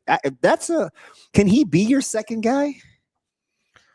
I think that's the question. There were certainly times this year where he was absolutely on fire, and he's been a guy who's, I don't know that he's come out of nowhere, but certainly from where his career started to where it is now, nobody saw that coming. And so if he can be that 1-2 punch with Pasternak, then they got something. But we'll have to see. All right. So let me see. Let me ask you. You spoke about death and taxes, and so I'm going to ask about Tampa Bay. They're right there. And I get anytime you've got Cooch, who's probably leading the heart race, you give yourself a chance. Do you worry about, or do you like enough their depth to make a run? No, I do. I think they are one of those teams that I think it was Connor McDavid talked about it this year. Their head coach, John Cooper, and their organization, they do a great job with letting players know what their role is, and those players embracing their role and doing a really good job with it. So they've got the high-end talent, they've got the experience, they've got the cup winners, but I think they got a lot of decent role players, and they always seem to have that in Tampa Bay, guys that really know how to play their role and do it well. So I'm pretty high on Tampa. I think they're the favorite to me going into the tournament, even more than Colorado. So I'm big on the Lightning. Yes, I am. Mm-hmm. Vegas agrees with you. Colorado is like 3-1, and they're right there at 3.5-1. Well, I feel good if Vegas is saying that. Then they know what they're talking about. I feel like I ask you this every year. They've tried it with a general manager. They've tried it with what's happening behind the bench in terms of decision making. What do you do if you're the Toronto Maple Leafs? Mm-hmm. Oh God. That's a good question. The third year in a row I've had to. They've tried everything else. It's got to be a player issue at some point, doesn't it? Yeah, and man, this was a team that, when you have Matthews and you have Marner and you have Nylander and you've got a core like that, you think, all right, this is what we've been waiting for. A lot of years to get to a cup final, and Eddie, they were 8th in the Atlantic. Yeah. No, it was bad, really bad. And they hired a coach I thought was the right guy too. And I like Craig Berube a lot. He's a no nonsense guy for sure. Won a cup, as we mentioned earlier, in St. Louis in pretty dramatic fashion. And man, I don't know, that place just is not. It just seems like that's where hope goes to die. I don't know. It's man, I wonder very, very much about Austin Matthews and everything that happened there with him and his teammates not sticking up for him and that hit against Anaheim. And if he's not like, man, Mitch Marner goes somewhere else, gets paid, and is not having all the issues that I have with this organization. And I wonder if he doesn't think I got to get out of here and go somewhere else. That Toronto's in an absolute mess, and I don't know where they go with that. All right, Eddie, we'll get you out of here on this. Real simple. Do we have a personal fave to win the cup here? Yeah, I mentioned Tampa Bay. I think that's probably not a shocking or pick or a sexy pick. Maybe but from the beginning, like I said, a lot of things I didn't see coming. Didn't see Pittsburgh doing what they're doing. Teams in the West like ahead of schedule. But Tampa Bay's been a constant. They've got the head coach who's been there, done that. They've got Nikita Kucherov, Jake Gensel, Andre Vasilevsky in net. They've got the Stanley Cup winning goaltender. There's a lot of question marks about goaltending with a lot of these playoff teams, but not in Tampa Bay. So I don't know if I'd call them the safe pick or the smart pick, but I just, when it's all said and done, I'll be really surprised. And if they're going to play Montreal in the first round, that's going to be a fun series, a really fun series. A lot of fireworks. Yeah, for sure. A lot of fireworks. So that'll be fun. But I think, Tampa Bay to me is the pick. Montreal is the only way Canada can get off the schneid, right? Yeah, probably. Oh. Yeah, they're fun. The atmosphere in Montreal is like no other. It's great to have them in the playoffs. One of the best opens in all of sports. Thanks, Eddie. That's our guy, Eddie Garcia. Appreciate it. As always, Eddie. We'll talk to you soon. Okay, thank you. Shane, let's do real quick here, like 30 seconds to a minute. We will get to our next guest, Dr. Brad Klontz. Talk a little NIL and generational wealth. Goes well with our conversation we were having earlier as well. We'll be right back. Hurrdat Sports Live.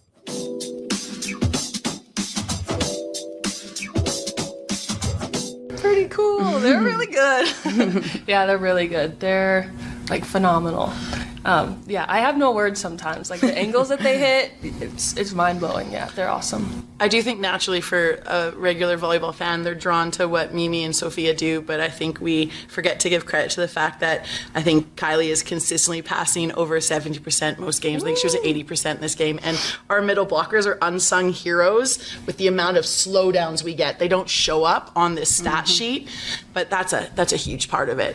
And when they don't have a good game, our outsides don't have a good game. Fair enough. Yeah, I think y'all clinched the spot in the playoffs today. Oh, let's go. Well, I was gonna save that for the change room, but thanks. We won't tell.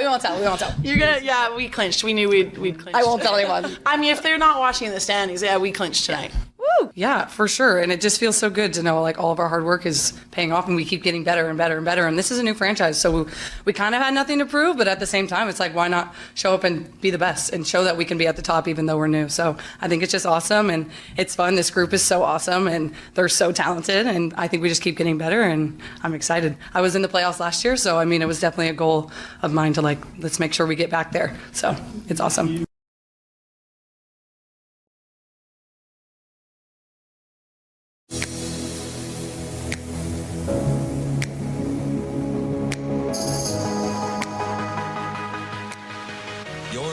To Hurrdat Sports Live.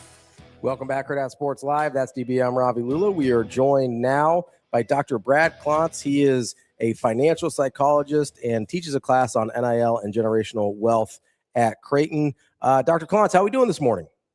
Hey, I'm excited to be here. Thanks for having me. You got a psychologist on your program. Is this an unusual experience we're having here? I think we need one more than we have one on, if we're being honest. But and I gotta tell you, Doc, I'm super appreciative. It's just you can further be an extension of what we like to do. We try to think outside the box. We like solutions.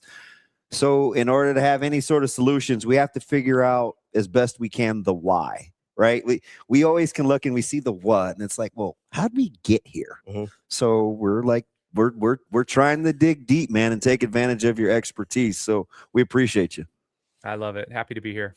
So real quick, before we start asking questions and stuff, if you could just give a little bit on your background for our viewers and listeners and kind of how you came to develop this class at Creighton and why you thought it was important. Yeah, absolutely. So I'm an unusual professional in the sense that I'm a clinical psychologist. And my specialty over the last 20 years, though, has been the psychology of money in general. Like, why do we do what we do when it comes to money? And so that's been sort of the thrust of my research, my teaching at Creighton. I also have a background, a couple other things that are important with regard to my background for the discussion we're about to have. I come from a low-income family, multi-generational, not wealth. And my mom always liked to say we were middle class except lower. And I'm like, Mom, they got a word for that. Yeah, we call that poor in our house. Well, that's what everyone else was calling it. But so something as a child, I was really curious about why I come from a working class, hardworking, God-fearing family. Some branches of my family have been here since the Mayflower, but why are we all in a trailer park? So that had me thinking from the start, there's got to be something here that relates to how we're thinking about money, what we're doing around money. So that's a bit of my backstory. Actually, I also was an athlete in college. They didn't have NIL, unfortunately. not sure I would have qualified for much money, but so that's really been my background, is trying to understand what we do, why we do what we do when it comes to money. Over the years, I've worked with professional athletes and musicians and entertainers, people who come into large sums of money, and essentially we are actually wired as human beings to blow it. So we see all these stories too, right? Of these athletes who've had incredible careers, have a bunch of money, lottery winners. I mean, the typical response and typical result is people blow all the money. And it's not because they're stupid. It's because of their psychology. And we can talk about that. But with this NIL opportunity that's coming up, and I think it's fabulous, by the way, my personal opinion, it's incredible opportunity for even a younger group of people to benefit from their hard work, what they're bringing, the value they're bringing to their universities. But many of them are not equipped psychologically to handle that money in a way that's going to be for their long-term benefit. And so, in our course, we have stuff on contracts and taxes and all this sort of thing. My focus is on how do we take this money that's coming into our lives right now and have the mindset to build generational wealth. Because as we know, our athletes, things happen. A lot of them don't have very long careers, depending on your sport. And so most of your life is going to be post athletics. And so how can you set yourself up to take care of yourself and your family, potentially for life? And you can do it if you have the right mindset. Let me ask you something, Doc. This is fascinating. This is right in my wheelhouse. I used to, so this is just going to set the stage for the low level of aptitude a person you're talking to. So when I first decided on a major, I picked a major that wasn't even offered by my university as a landlocked state. That was a marine biologist. Then the other one was I wanted to be a profiler. Like, this is it's fascinating. I want to know how the mind works, kind of why we do what we do.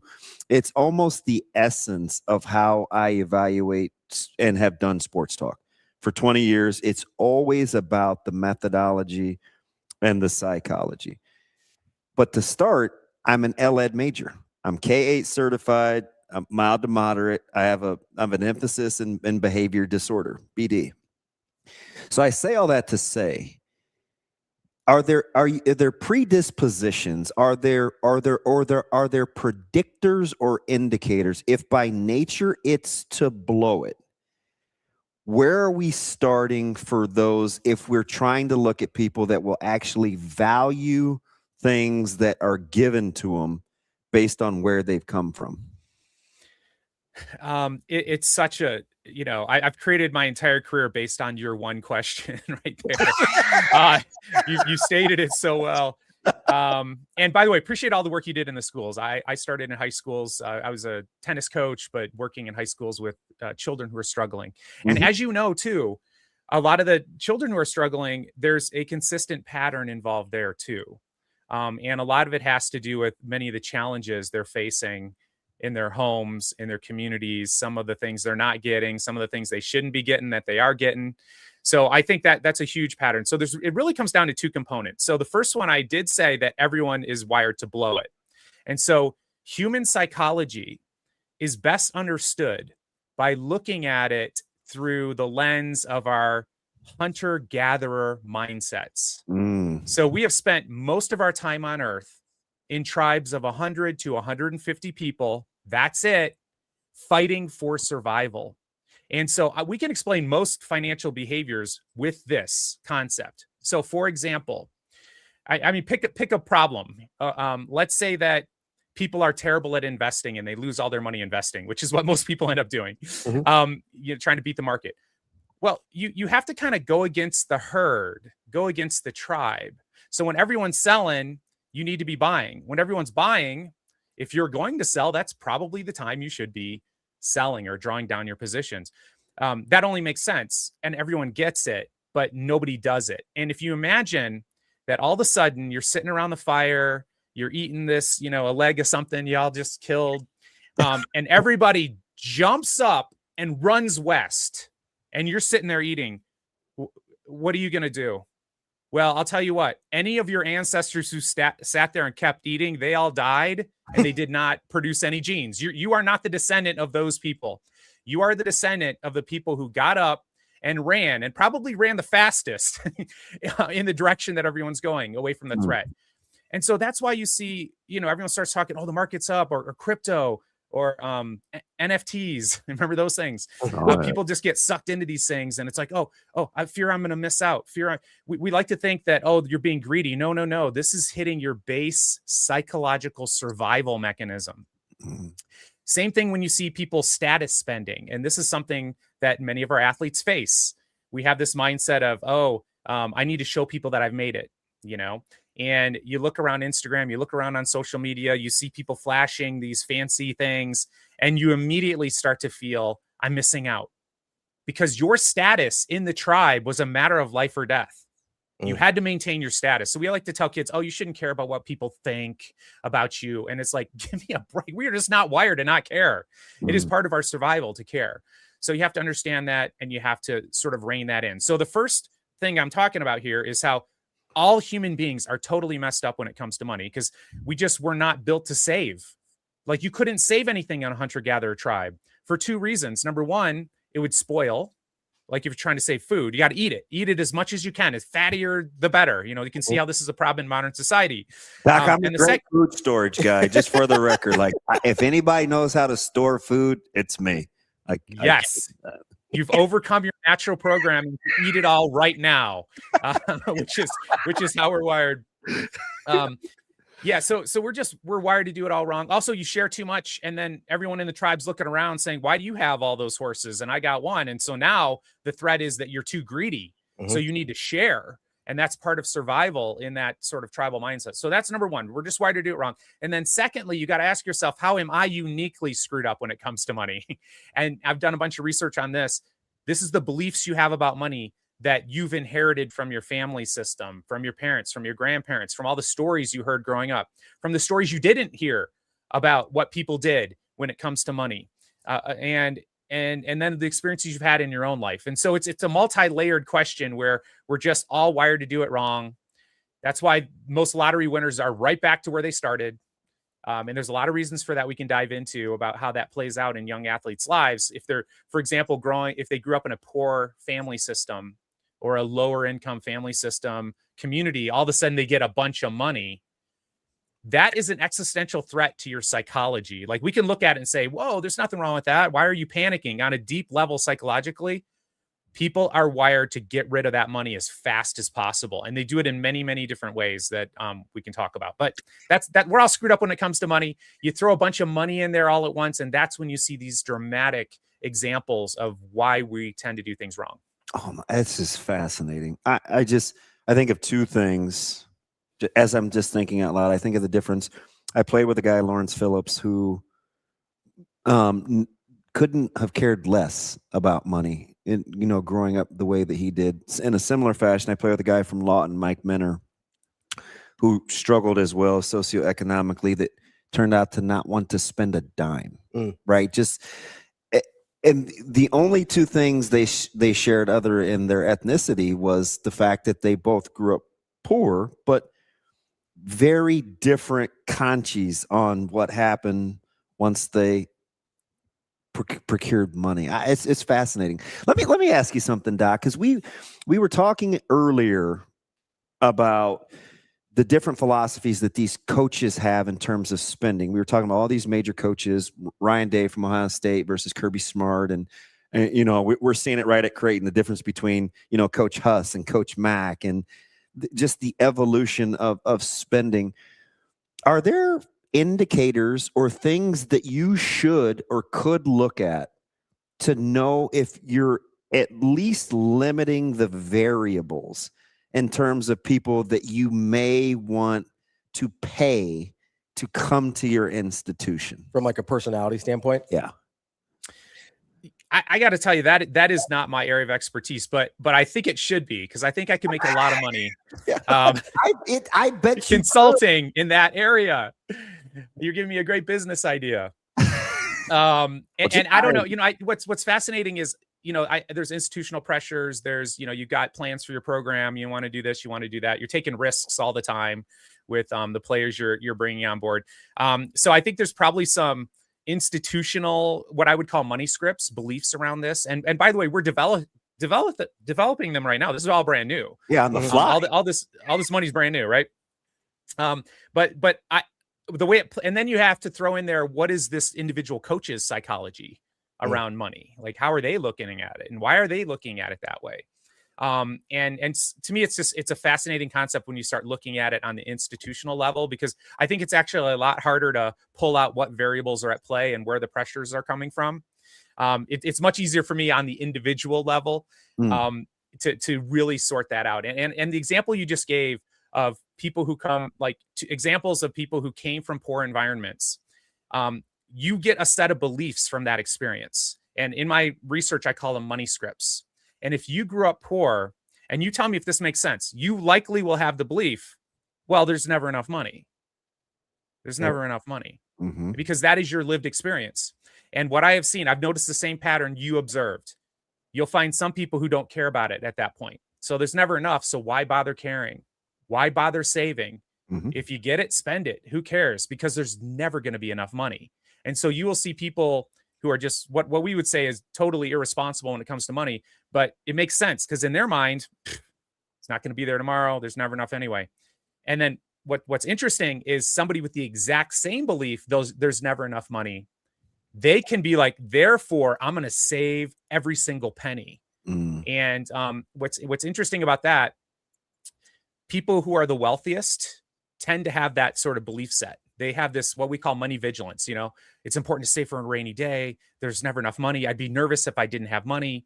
And ironically, it's really, really good for your net worth to have that mindset, but it's not really great for your experience in life, you know, because you never have enough money, you know, so you're always living in a constant state of fear. So you're never able to enjoy any abundance you might have. So it can bite you either way. But what I've noticed too, is that the stronger the emotion you have attached to the belief, the more difficult it is to shake it. Let me ask you something, Doc. Is that money seems to be, you know, it's the most popular, the root of all evil, the whole nine. But could you insert almost any perceived vice? Because as I'm listening to you talk, I worked in the Title I department for 8 years for the school district, which is providing services for students that wouldn't ordinarily have those services. And I'm always thinking, it's like the kids that grow up with parents, alcoholics, right? Some become alcoholics. Then you have the others that are like, I'm not going anywhere near it. I've seen what it does. Is that almost with any vice, or is it just been in your history, since it's your expertise, money in particular, where we develop those set of scripts? Another great observation, by the way, and I've called it a dysfunctional pendulum swing. And you are right to pick out the pattern. And, you know, money, I wouldn't say money's a vice, but it definitely can be used that way, right? And so we see this, as you mentioned, in families where alcoholism is an issue. Sometimes that could be pretty traumatic for the family system, right? And so you will see kids growing up in that environment where the parents have an extreme relationship with alcohol also tend to develop an extreme relationship with alcohol. And it tends to go, as you just described, either they start to have a problem with it because they're just sort of the parents are modeling a behavior and they're starting to drink too much too, or they swing to the other side and they say, I'm never going to touch a drop of alcohol my entire life. Now, I'm not saying that's dysfunctional, but I'm just saying the emotional intensity around that is not normal. It's really not. And it may not entirely be healthy, although you'll be fine if you never drink a drop of alcohol. But when it plays out in other areas, that's where it can be damaging. And so you will see people, lots of examples of this. I'll just give you a quick example for me. So I grew up, my parents didn't invest anything. They were poor. I was like, I don't want to be poor like them. And so I'm like, okay, what do rich people do? Oh, they invest. And so literally straight out of school, I've got $100,000 in student loan debt, even despite my sports scholarships, because I went on to grad school. And I saw a buddy of mine make $100,000 in 1 year day trading. And I thought, oh, this is what rich people do. I got a guy like that. Yes. And so I did that. And then I became a famous psychologist. No, that's not what happened. What happened is I lost all my money and I was going, oh my gosh. I thought this is what rich people did. And we get this from a lot of our athletes who don't grow up with parents investing. They don't know how to invest. I fell for a get rich quick scam that my buddy was falling for. He lost all his money too. But it's a dysfunctional pendulum swing. So my family went from, we're never going to invest because we don't trust anyone in the financial institutions. We don't trust the banks. My grandpa didn't put $1 in the bank his entire life because he lived through the Great Depression, went to the bank one day, all his money was gone. He lived into his 90s, never put $1 in the bank, ever. And that's an example of an extreme relationship. It's like, I got burned, I'm never doing it again. My parents didn't invest. I'm going to invest in the most risky possible way. And now think about this too. I lost all my money. And if I wasn't a psychologist at that point and said, why did I do this? I would have immediately said, oh, see, my grandpa was right. You can't trust these banks and these financial institutions. I'd have swung right back to never investing $1. And so you see that dysfunctional pendulum swing, as you mentioned, in families where there's addiction and also when there's, frankly, trauma related to money. You see that type of thing play out. So, Doc, this part's fascinating to me, right? Because a lot of times, especially with athletes, we go, hey, we need financial literacy, right? We need education. They need to know what to do with the money and they need to know what to do with their taxes and how to protect themselves and all these things, right? And obviously all of that's important, right? So you don't think, hey, I can make $100,000 a year day trading. That's not what people mean when they're talking about investing your money for the most part. But in order to get to that point where the education means anything, I actually do think the alcohol is a good example here. You could tell an alcoholic all day long, hey, this is bad for you. Hey, this is bad for you. You're going to get fired. You're going to lose your job. You're going to lose your family. And the education part of it doesn't mean anything until their relationship with the issue changes, right? So is there a way? I mean, it sounds like there is because you're sitting here in front of us and not, destitute, still trying to day trade. Like, is there a way to either program or deprogram somebody's brain to change their relationship with money so the education actually gives them a chance? It's such a critical observation because, financial literacy. So as an educator, I got to tell you, education is very important. So make sure to sign up for my class.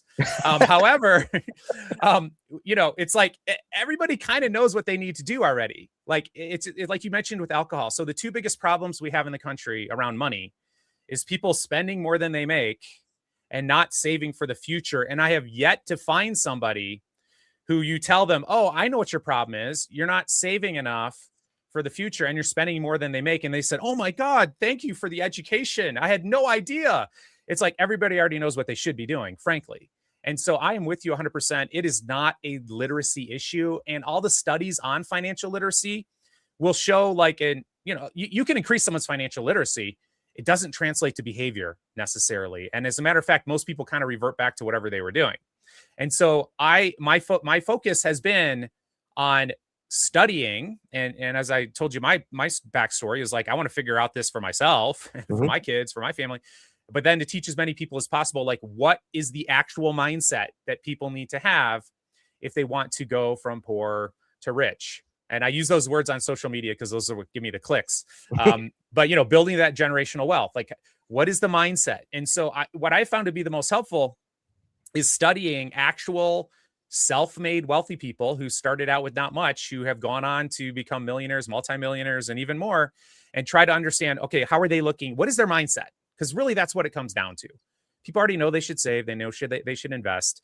But what is the psychology? What are the mindsets that we can instill in people so that they can become wealthy? And by the way, I worked in low-income schools for 20 years. Like, I think everyone can do it. I literally think, and I know for a fact, that if you work in a fast food industry your entire life, you could retire a millionaire. I've done all the math with hundreds of students if you just have the right mindset. So I'm curious about this mindset and how it specifically applies to NIL and the people receiving NIL. Obviously, mostly, I mean, we're talking about late teens, early 20s here.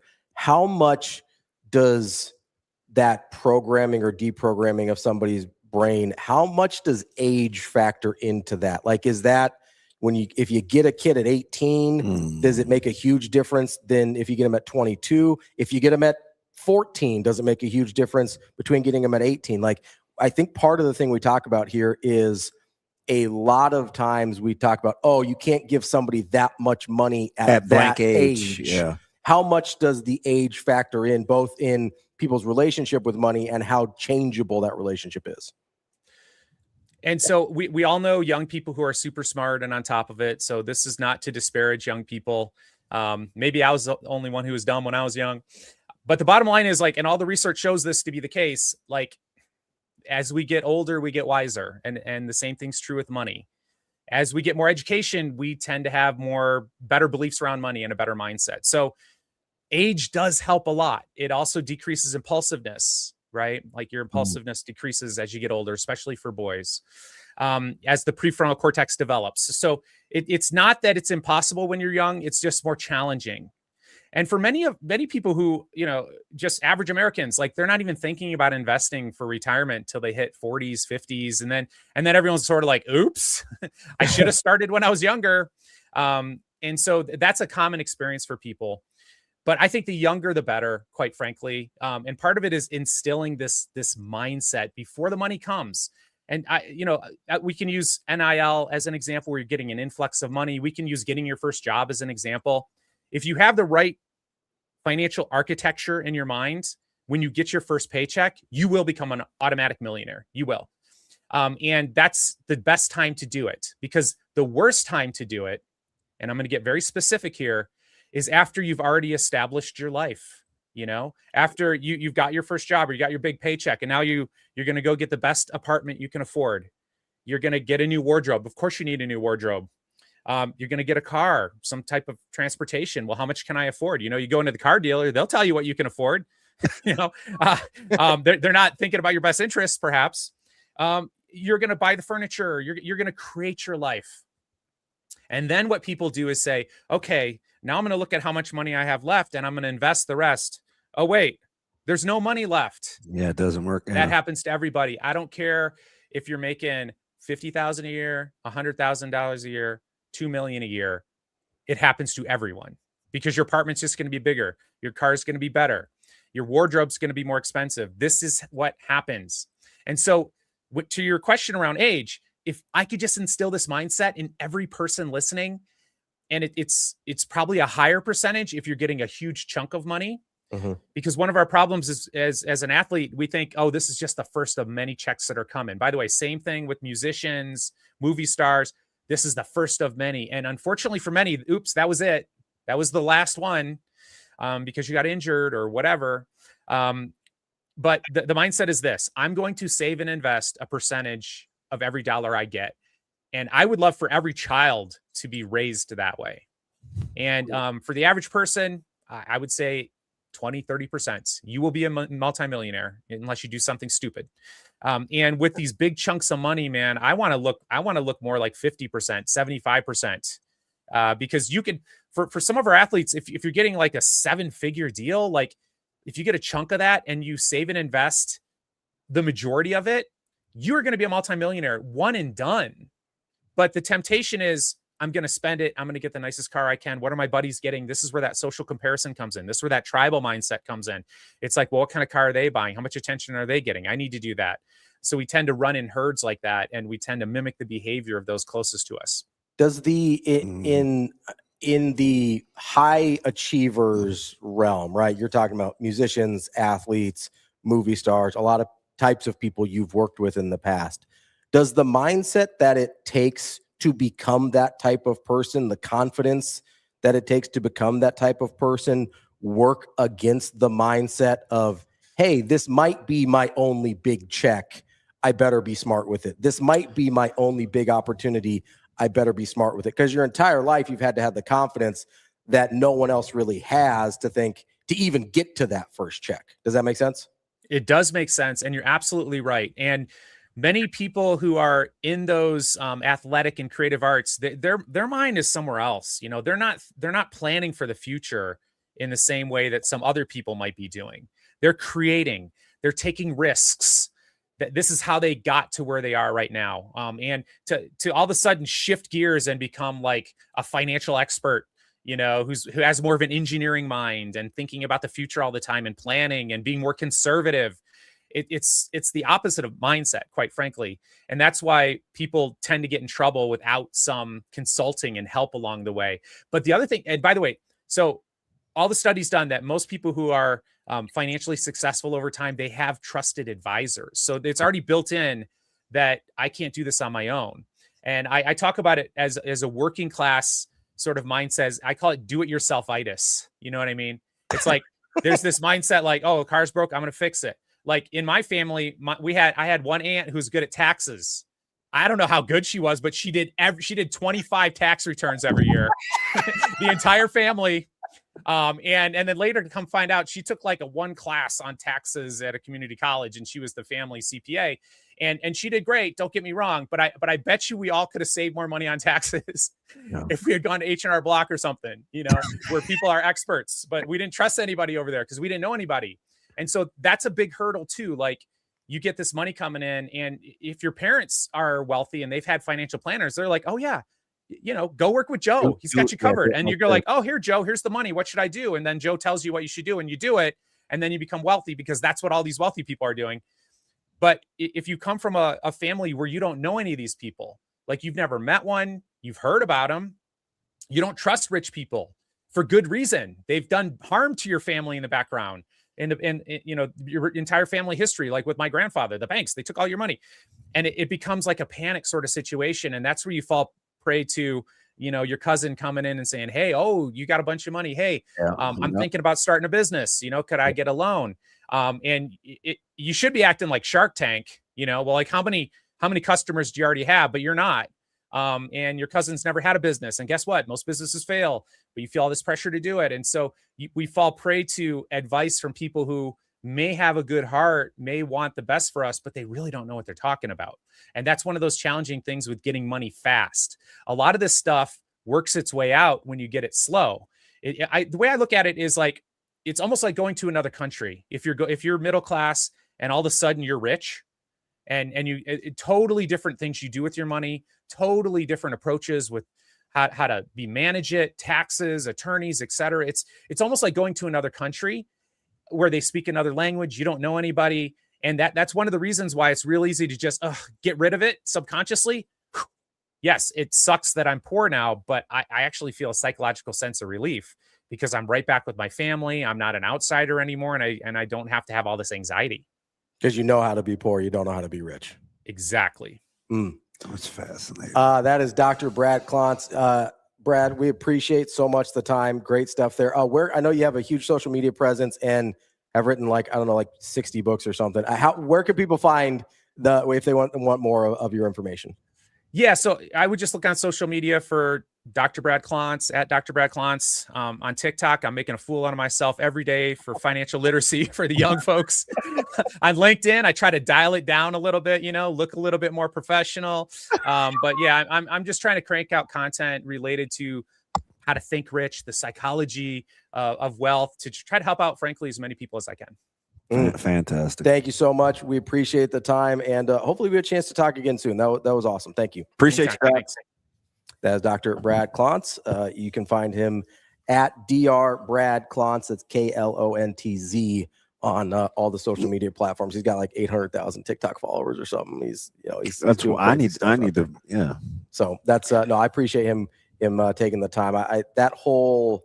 And it was coincidence it's that fascinating. we got into that type of conversation earlier, right? Because I do think the psychology of being a high achiever and then the psychology of what to do with that money, like, work against each other. Yeah, you right? know what? You know, in an even more interesting level is the state's fiscal conscience being pit against the university or the NIL or what we think is required to be competitive in major college football. Exactly. Because there's clearly a disconnect. And it is interesting, and we should have asked him about this. We can get him again if we want to at some point. But right, remember my hardworking blue collar, don't give anybody anything versus the group psychologic around money versus an individual's, right? I can sit here and be like, well, pay him. But yeah, we look at Warren and we're like, why don't you just write the check, homie? Yeah, what do we got? You know, but as a state, we have and kind of as a culture, we have a really hard time giving something to somebody we feel hasn't earned it. And guess who hasn't earned money at the college level? Somebody who hasn't played at the college level. Yep. Right? Like that's a really difficult thing to measure against. This is what college football is right now. This is the resources we have financially, good, bad, or indifferent. And this is what we want the college football program to be. But we also want it to, we say we want to look a certain way. I think we want it to feel a certain way. Yeah, you're on that. I'm glad I could help the emotional ROI when I was having that nasty Twitter conversation. Yeah. I was like, do you mean, because you're using ROI incorrectly here. And I gave the formula and I was like, do you mean emotional? Yeah, nobody wants to say that Investment. because they don't like being painted as emotional, but I don't even mean it like that. I mean, listen, every single person, I said this earlier in the show, every single person that invests in NIL knows that they're not getting a dollar back for that. It's how they feel about how they gave their money. Yes. Yeah. It is how do they feel about the thing they paid for, right? You can feel way different. Like, let's say you go out and you Like buy, at some point, Texas Tech's going to want to win more. win something. Yeah. At some point, Phil Knight's going to be like, where are my trophies for all of this money I've sent you, right? Like, If you ask Coach Altman, he already asked that question. he's like, I made that Final Four that one time. He's like, yeah, that was before I started paying your guys. Yeah. Like it's the same thing. Like, let's say you go out and buy a new house, right? And you think you go and you're like, hey, I got this house, whatever. And then let's say HVAC goes out. You need a new roof. You know, let's say you find some mold somewhere. The floors start creaking a little bit. You could pay less or more for that house. Let's say you spent I don't know what's house in Omaha's like $400,000 now or something, right? Let's say you spent $400,000 on that house. Let's say you spent $400,000 on a house, very similar, but nothing's broken. You don't need a new roof. You don't need new HVAC. Like, you're going to feel very differently about your $400,000, despite the fact that the investment is basically the same, right? Like, the investment is mostly the same. How do you feel about what you spent money on, right?